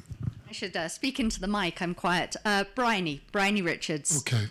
One of the things that I've been concerned about is the capacity for deep well injection of produced water. I'm worried that even though we aren't there yet, at some point we'll reach a critical mass of how much we can actually put in the ground. Mm-hmm. Do you have any research or studies that have been done to characterize some of that capacity? We do, I believe, have a couple of projects, some legacy projects that we've done on deep water injection. I'm guessing Pete Rose would probably be the person to talk to for that. He works on a lot of tracer technologies, but he's also our geochemistry person. If you would like, I would happily look through our database for you and see what we've got. Well, I know I can do that on my own. But there you go. it's okay. I just was curious if you knew anything off the top of your head. I don't know anything off the top of my head. I personally haven't done any projects on that. So Director Bonds, being more on the development side, we'd love to work with you on a project. Because I think that's an important thing to find. Oh, thanks. I was just saying, one thing we're obviously looking at is opportunities to do projects and do research studies that really benefit Utah. And so this is a perfect example of something that I think could really benefit Utah. We could use our legacy data. We could use some of the stuff that's been done. But certainly we'd want to update it based on the very kind of specific needs maybe the industry is looking at and projections that we're looking at, and make sure we get a study like that done. And and my job is obviously to raise money for something like that, but yeah, I'll be talking to you about a lot of stuff, so we can add that to the list. Sure. Yeah, I guess that's also one thing that people don't realize about the sort of the institute that we work with, the EGI. We also have access to the entire university. So if you have some kind of wacky project that you don't think's possible, run it by us. And one, we can try and get funding. That's what Rob specializes in. But we can also take advantage and leverage the other resources we have at the university. So, even things like anthropological projects and things like that, are a little bit outside of the normal realm, please run it past us and we'll see what we can do for you.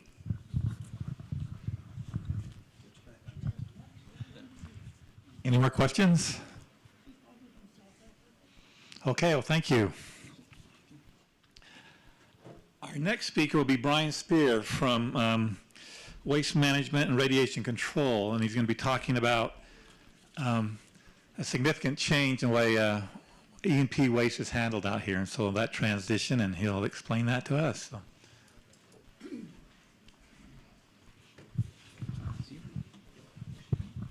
Oh, no, that's not it. That's last year's. Oh, okay. We got that up there. An orange back. This one right here. This one? Yep.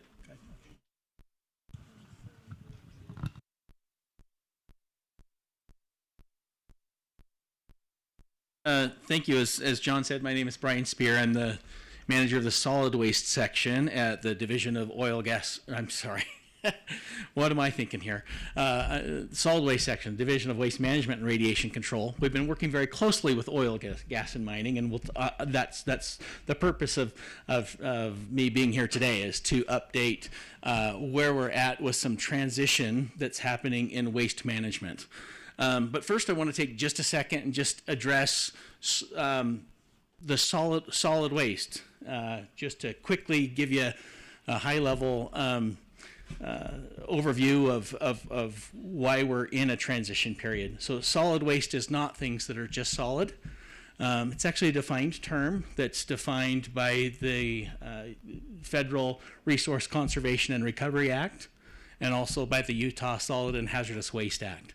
And basically, it's a long definition, but basically what it boils down to is if something is used up and thrown out, if it's discarded in any way, it's a solid waste. And so that includes some of our E&P wastes like drill muds, drill fluids, and production water.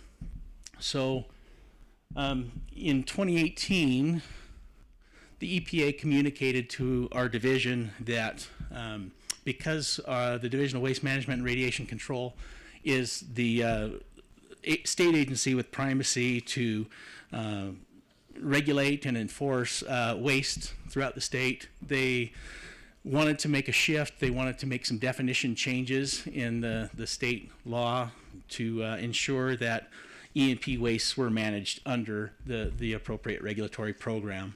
And so we've been working closely with Division of Oil, Gas, and Mining to work together on, okay, as the law's been changed, we've changed the definition in the Utah Solid and Hazardous Waste Act. What are the steps going forward? And today I just want to give you a little bit of an update on that. Let's see, make sure there we go. So, about a year and a half ago, as the two of our agencies worked together, we put together a draft we just called it a draft outline of what the transition looks like from the regulatory oversight of DOGM on the E&P wastes and the transition to DWMRIC. And just recently, we've made a few changes to that draft over the last more than a year. We've been in discussions and research. We've done a lot of research about what this change entails, and we've finalized the outline that outlines this transition. And I have a copy of it here today. I don't have a slide of it up there for you. It's got a lot of words on it. And we did bring about 60 copies. I know that's not quite enough for everyone here in this room, but I'll have copies up here on this table for afterwards if you'd like to pick up a copy of the new finalized outline that talks about the transition.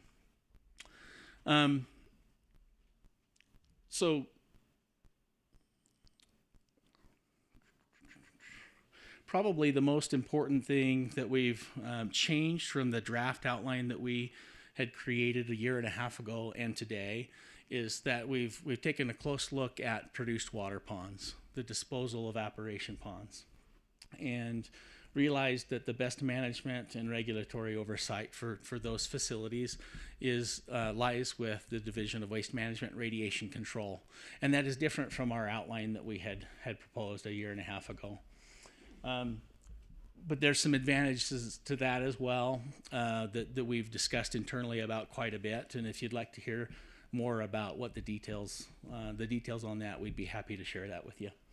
But so this means that land farms and disposal evaporation ponds will require a transition to DWMRIC, will require a permit through DWMRIC. On the other hand, any liquids that are in ponds for recycling purposes will stay under the regulatory oversight of DOGM. And the reason for that is that recycling isn't necessarily considered solid waste, or at least there are some exemptions for recycling from solid waste rules. So both of us, of our agencies, as we write rules to make these changes, we'll have to be careful to identify, okay, well, what is a disposal pond and what is a recycling pond? And that's just one of the tasks that we need to do to manage this. A few minutes ago, I mentioned the Resource Conservation and Recovery Act, RCRA, and I think this might be a good point to just briefly mention that sometimes when we talk about E&P wastes, a lot of times we like to use the term RCRA exempt. Solid waste, actually, the RCRA actually covers all solid waste. There's hazardous solid waste and non-hazardous solid waste. And a lot of times when people use the term RCRA exempt, what we really mean is it's exempt from the hazardous waste portion of RCRA. But all E&P waste is actually regulated under RCRA as well. So I just thought I'd share that with you. If you hear in our conversations us mentioning RCRA here and there, that's the reason why, is that even though the E&P waste that are exempt from the hazardous regulations do have regulations under the solid waste rules of RCRA.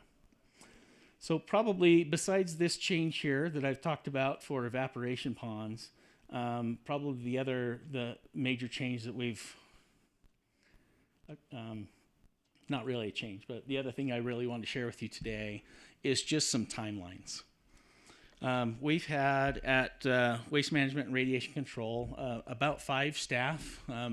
We've had some transition, like we've heard a little bit about turnover and transition of employees today, and we've had a little bit of that going on, but we've had about 5 employees that have done a lot of research and working on what are the new rules going to look like for these E&P wastes.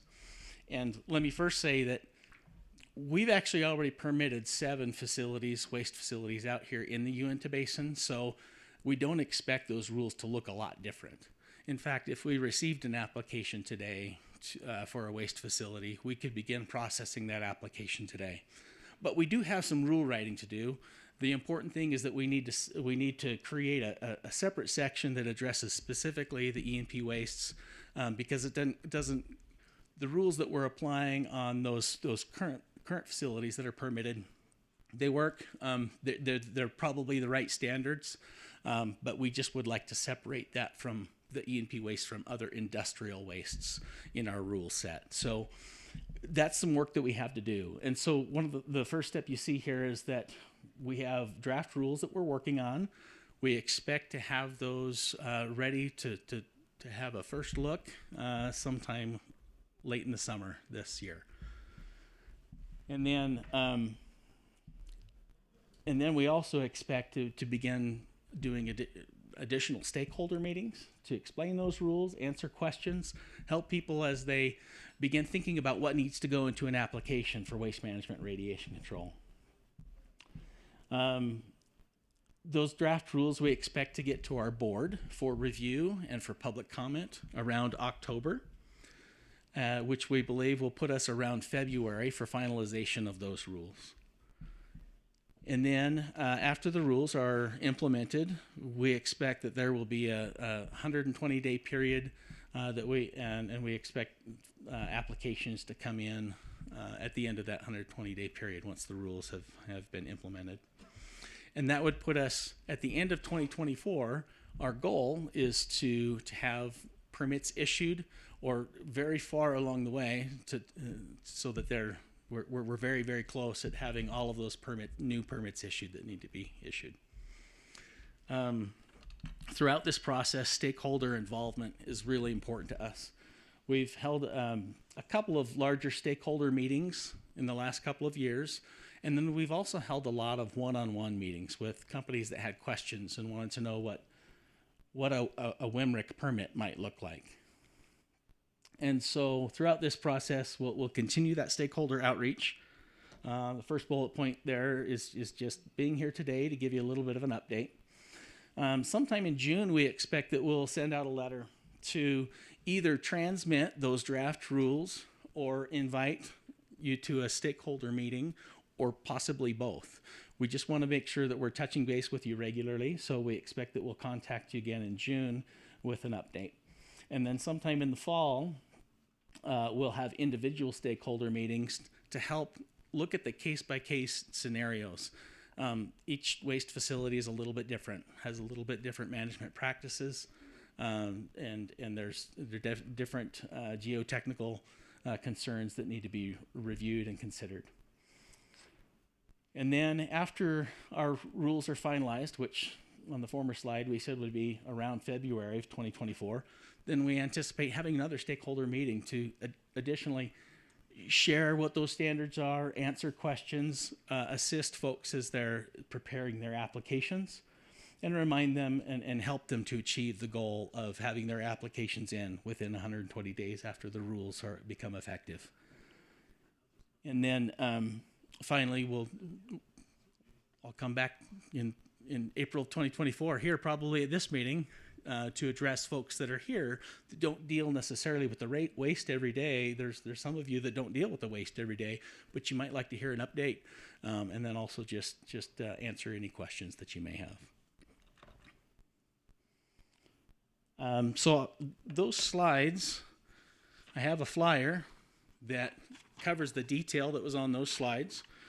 Again, only printed about 60 of those, but we'll keep those up here at the front for any of those who are interested in taking a look. So this time I'd take any questions.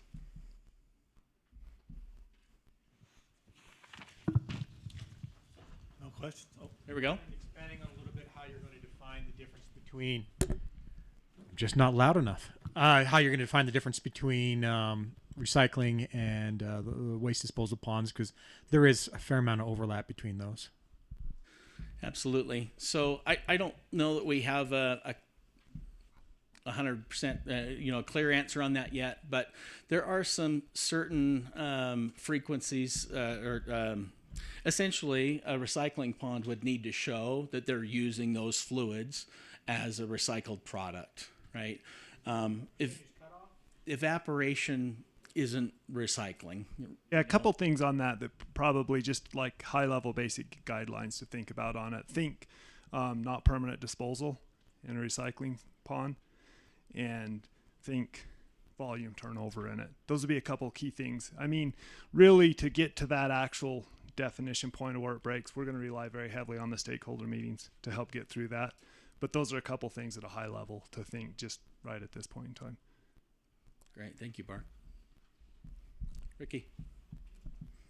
So when we had our last big stakeholder meeting, there was a discussion about the transition away from land farming and needing to convert those to landfills, and your slide alluded to that. One of the big challenges, there were a few things that looked a little daunting, was about the solid to liquid ratio and what volumes would look like. Has there been any progress in defining or putting some sidebars on that? As far as managing those liquids, or what the ratio might be. So I can tell you that we haven't gone beyond what the current regulatory standard is right now, and that regulatory standard is that the waste has to pass a paint filter test to go into a landfill. So that's what we have as a base right now for our moving forward as well. We have drafted some language around designing areas for managing liquids, but we haven't addressed specifically a ratio.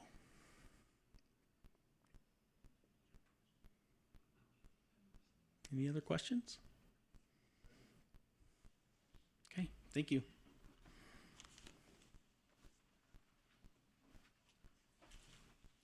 Thank you, Brian. Well, our last speaker is going to be Sheila Vance from Air Quality, DEQ Air Quality. And she spoke to us last October, I believe, about some things with attainment in the basin. And talking with her recently, I realized there's some changes coming. And so we wanted to give her a chance to update that after the end of the year. So I'll turn the time over to Sheila. Thanks. Thanks, John.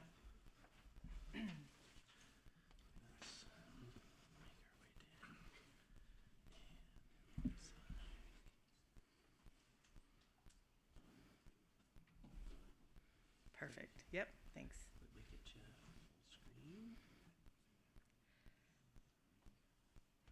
Thank you so much. Hi, everyone. Sheila Vance with DAQ. I've spoken here a few times in the past, so I know a lot of you in this room. So yeah, John had asked me to provide an update, and I don't have too much more to say than I did probably 5-6 months ago, but I will just provide an update on a couple things. One thing that we now know that we didn't know in October when I spoke was how the winter was going to go, the ozone season. So I thought I would just talk a little bit to what we saw this winter, and those of you here lived through it. It was a long winter. All the snow's gone now, I see, so that's nice. So we have kind of officially ended our ozone season here in the Uinta Basin. So here I have a list of the monitors. It's a mix of our state monitors that we regulate are Vernal and Roosevelt. Then we have the monitors that are on Indian country on here, and then I also have Rangeley, which is actually in Colorado, but it's kind of been used as kind of an outlier indicator of how the ozone in the basin is distributed. But this year was kind of interesting. We have usually the Ouray monitor, which I have elevations on this map. It's hard to see, I know, but the Ouray kind of is in the sort of the bottom of the basin, and that tends to be our driving monitor usually when we're having an ozone event. This year, the Dinosaur National Monument monitor was where we saw the most ozone. As you can see here, the fourth max is an important number for us in the regulatory world. That's the number we use to create a design value. That's the number we evaluate the area against. The NAC standard for ozone is 70. So as you can see this winter, all the monitors exceeded 70. The fourth max at all these monitors had exceeded that 70 number. I have listed the number of exceedances, and we had 33 exceedances at the Dinosaur monitor. So that was a little unusual. The elevation of Dinosaur is very similar to Ouray, but it's kind of on the outskirts of the basin, as well as these colors I have here, the orangish and green represent wells. So orange being gas wells, green being, oil wells, sorry, that would be a big mistake, and then green being gas wells. And you can see the dinosaur is pretty far from most of the production here in the basin. So we're all kind of speculating and trying to understand that. But ultimately, all the monitors did exceed the standard this winter. And here at the bottom, I've put what we call the design value. And that's the number, again, that EPA would use to evaluate whether you've attained the standard or not. And that's a 3-year average of that fourth high. So I put in here 20 to 22, we were below 70. We had 3 years basically where we were attaining the standard. If 23 becomes part of the equation, you can see we've basically exceeded the design value for ozone in the Uinta Basin. So what does that mean? Well, we're kind of in an interesting spot regulatorily wise. We were able to, I guess I should say, the 2015 ozone standard, the 70 parts per billion, we as an area were supposed to attain that standard by August of 21, so last year. Because we had a clean year in 2019 or 2020, we were able to ask for an extension on that attainment date. And last year, the EPA approved that extension. So our current regulatory date for attainment of the standard is August of 22, which has passed. But meanwhile, last year, because 21 was a good year, again, we were able to ask for a second 1-year extension. And that would then move our attainment date to 23, which becomes really important because if that extension is granted and our attainment date is extended 1 more year, we would use those years 2020 to 22 to determine did we attain the standard or not in the Uinta Basin. And as I showed you, our numbers indicate we would attain the standard. We move into a non-attainment maintenance area, and then we just work on trying to plan on how do we stay below the standard. Without that extension, that keeps our current attainment date of 22. And we would use data 2019 to 21 to determine that, and we would not attain the standard because 2019 we also had an ozone event. It's a lot of numbers. I didn't know how to show it visually any better than that, but basically there's a big swing here on if we get the second 1-year extension, we will have numbers to show we attain the standard, we move into maintenance, and we can go forward. However, if we don't get that, we immediately become most likely a moderate classification in terms of ozone, and currently that means we would have to attain the standard by 24 next year, and with this year we would not meet that standard, and then we get bumped up to a serious classification, and that has some pretty significant regulatory impacts to the area in terms of how we move forward. And again, that's just kind of, it's a discretionary action by EPA, Region 8 Administrator, and I know they're in discussions right now trying to determine that, and that's all I know on that particular issue.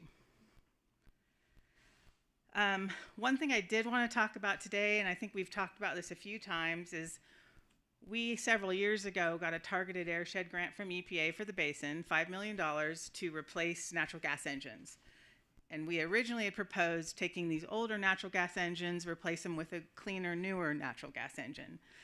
We didn't get a lot of takers, and I think we learned a lot. I originally wrote that grant, didn't know a lot about engines. Doesn't make a lot of sense to do that. But we were approached a year or so ago by a company about taking those natural gas engines and replacing them with an electric motor if we can get the electricity to the well site.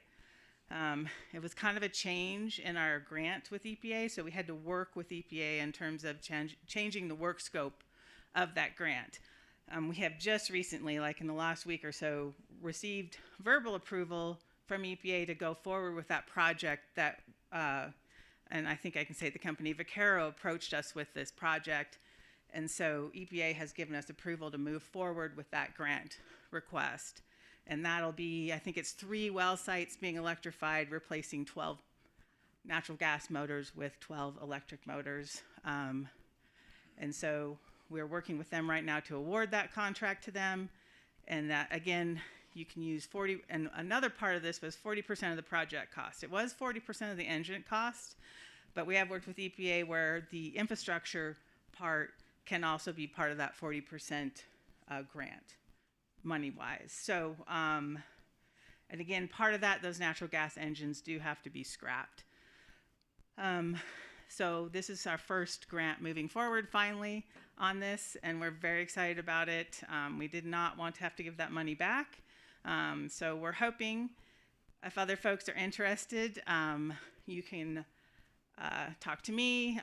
Courtney Ehrlich with our department also is managing this grant.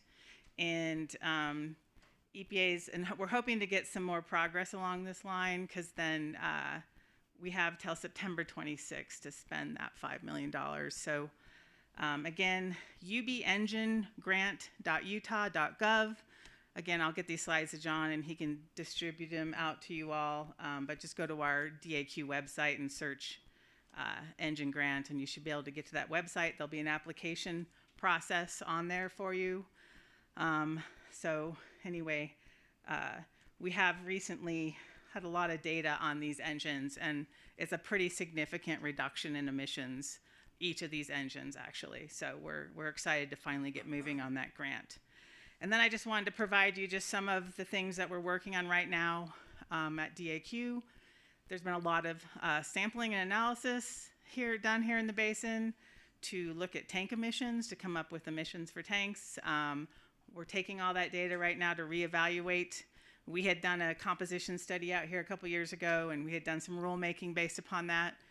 We're hoping this more information, we're going to reevaluate that rulemaking and coming up with a throughput value for when tanks need to have controls on them.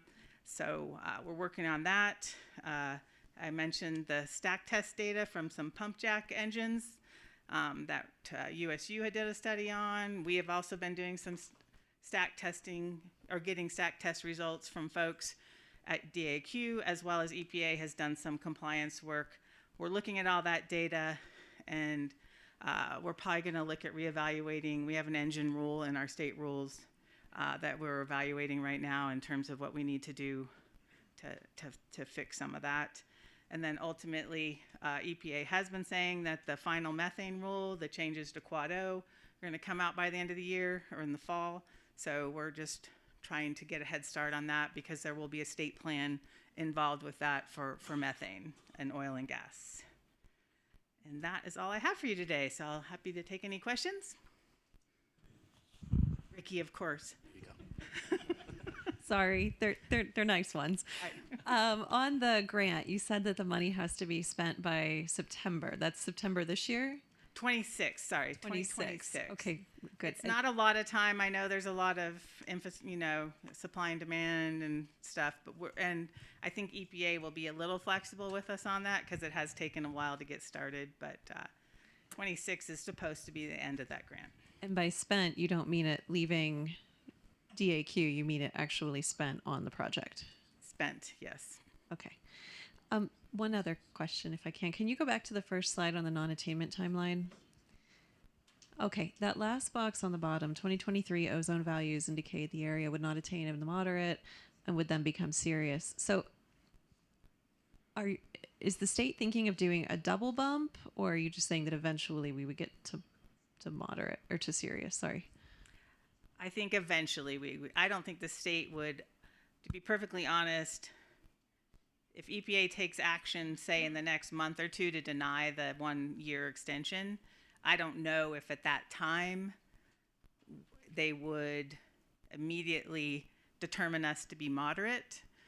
We don't know exactly how EPA would handle that. So I'm just, in the real world, say they did do that and bumped us up to moderate this summer. Technically, by the Clean Air Act rules, our SIP was due January of 23. So we'd already be 6 months late. And then for us to put a state implementation plan together and do all the modeling, we just wouldn't make it. So I don't know from a state's perspective, we just wouldn't be able to do it. And to be perfectly honest, EPA wouldn't be able to do it because part of it's on their hands too. So they would have to try to put another FIP together. So I'm just, in reality, I'm not sure how the regulatory process would work, but the reality would be we would be looking at being a serious area. Yeah, with this extension, is that done through Region 8 or will that be a headquarters decision? It's a Region 8 decision. And being that that happens, do you expect litigation? Being that it's kind of they're moving the goalposts a little bit here? I would always anticipate litigation, most likely. It is, the Clean Air Act allows for the extension to be asked for, but EPA has been very clear that it's a discretionary action.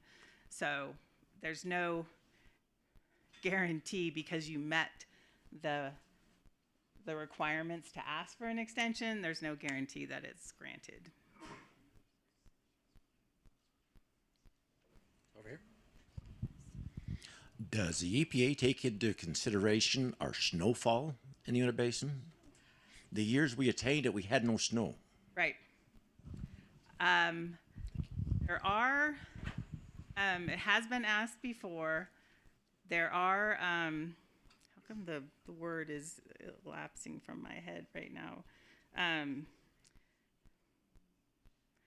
There's extenuating circumstances that sometimes you can discount data. I can't think of the word for it. But weather is not part of that. It's not considered in the Clean Air Act, unfortunately. So the numbers are the numbers. And so not really, even though we've struggled with that in the Wasatch Front because our PM 2.5 problem was also very weather related. But ultimately we do see, even though there's snowfall, which makes the sunlight create the reaction to get the ozone, we know it's from the VOCs and NOx from oil and gas. I mean, that's those emissions. Could be. So, but unfortunately, yeah, the Clean Air Act does not allow for us to disregard it because of weather.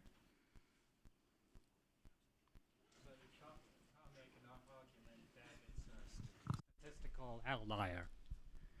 I said what I meant was, what he was getting at was that you have a statistical outlier and therefore we kind of want to reset the data.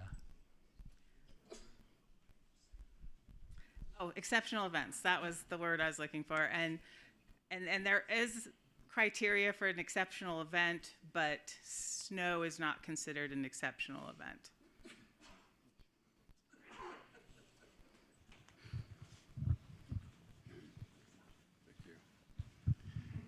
Is there any room for carbon credits to offset some of that and meet compliance?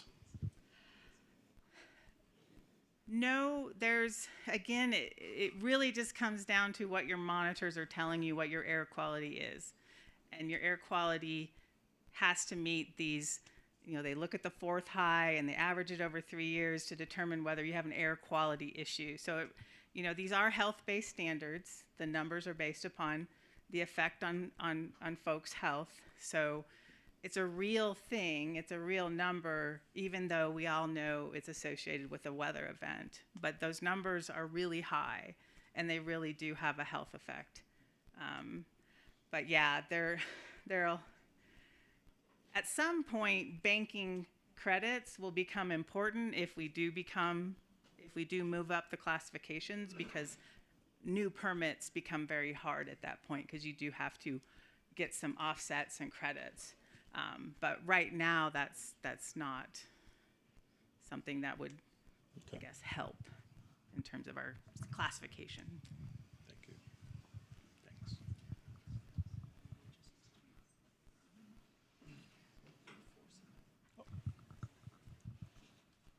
I don't need that microphone. Sheila, while you're here on the air, I wish we had somebody from Moon Lake or Utah Power from Uinta County, but this is reflecting back to our commissioners from Duchesne County. What is the update on that 63-mile electrical line that's supposed to come into the basin? And are we gonna get any infrastructure for electrification in the Uinta Basin to help solve this problem? That's what I asked today.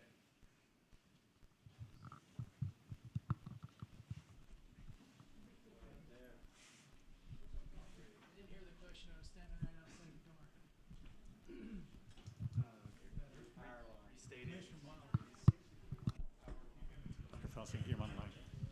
So and the BLM could probably answer, but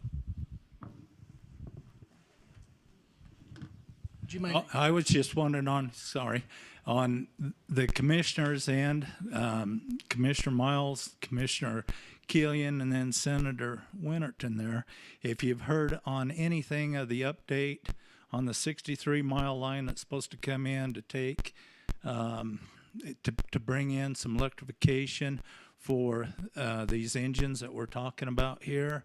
And like I said, I wish we had somebody from Moon Lake or Utah Power out of Uinta County to bring that up. Richard, Pal, have you heard anything on your end there?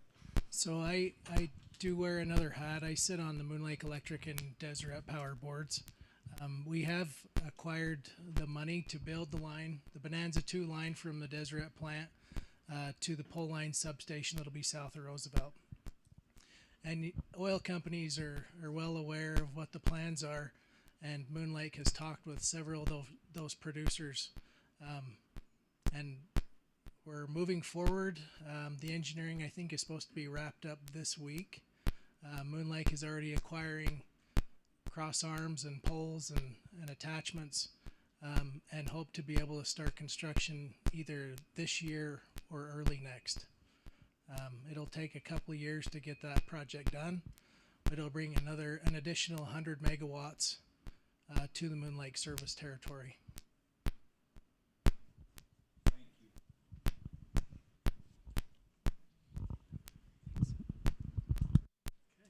Looks like that's it. Well, thank you, Sheila. Thank you. John, can I segue onto that really quickly, the last question?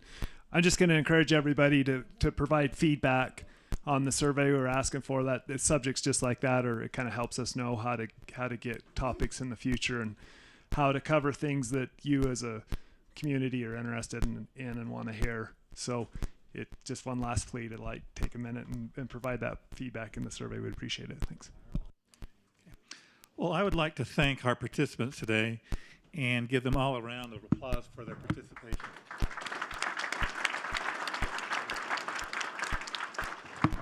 Thank you very much. Now, the name of this meeting is called Collaborative. This is where we get the opportunity to talk and share ideas. So we see federal people here, county, state regulators, private citizens, operators, people just concerned about the industry in general. So if any of you want to ask a question or the hard questions of people, this is the time to do it.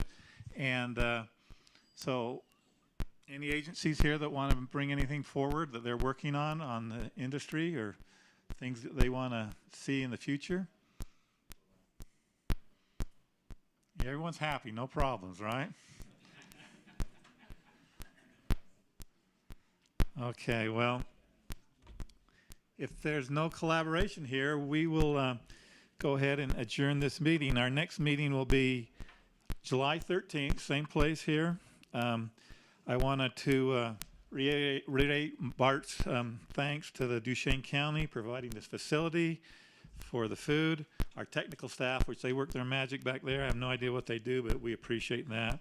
And for all of you for being here and supporting this. Thank you.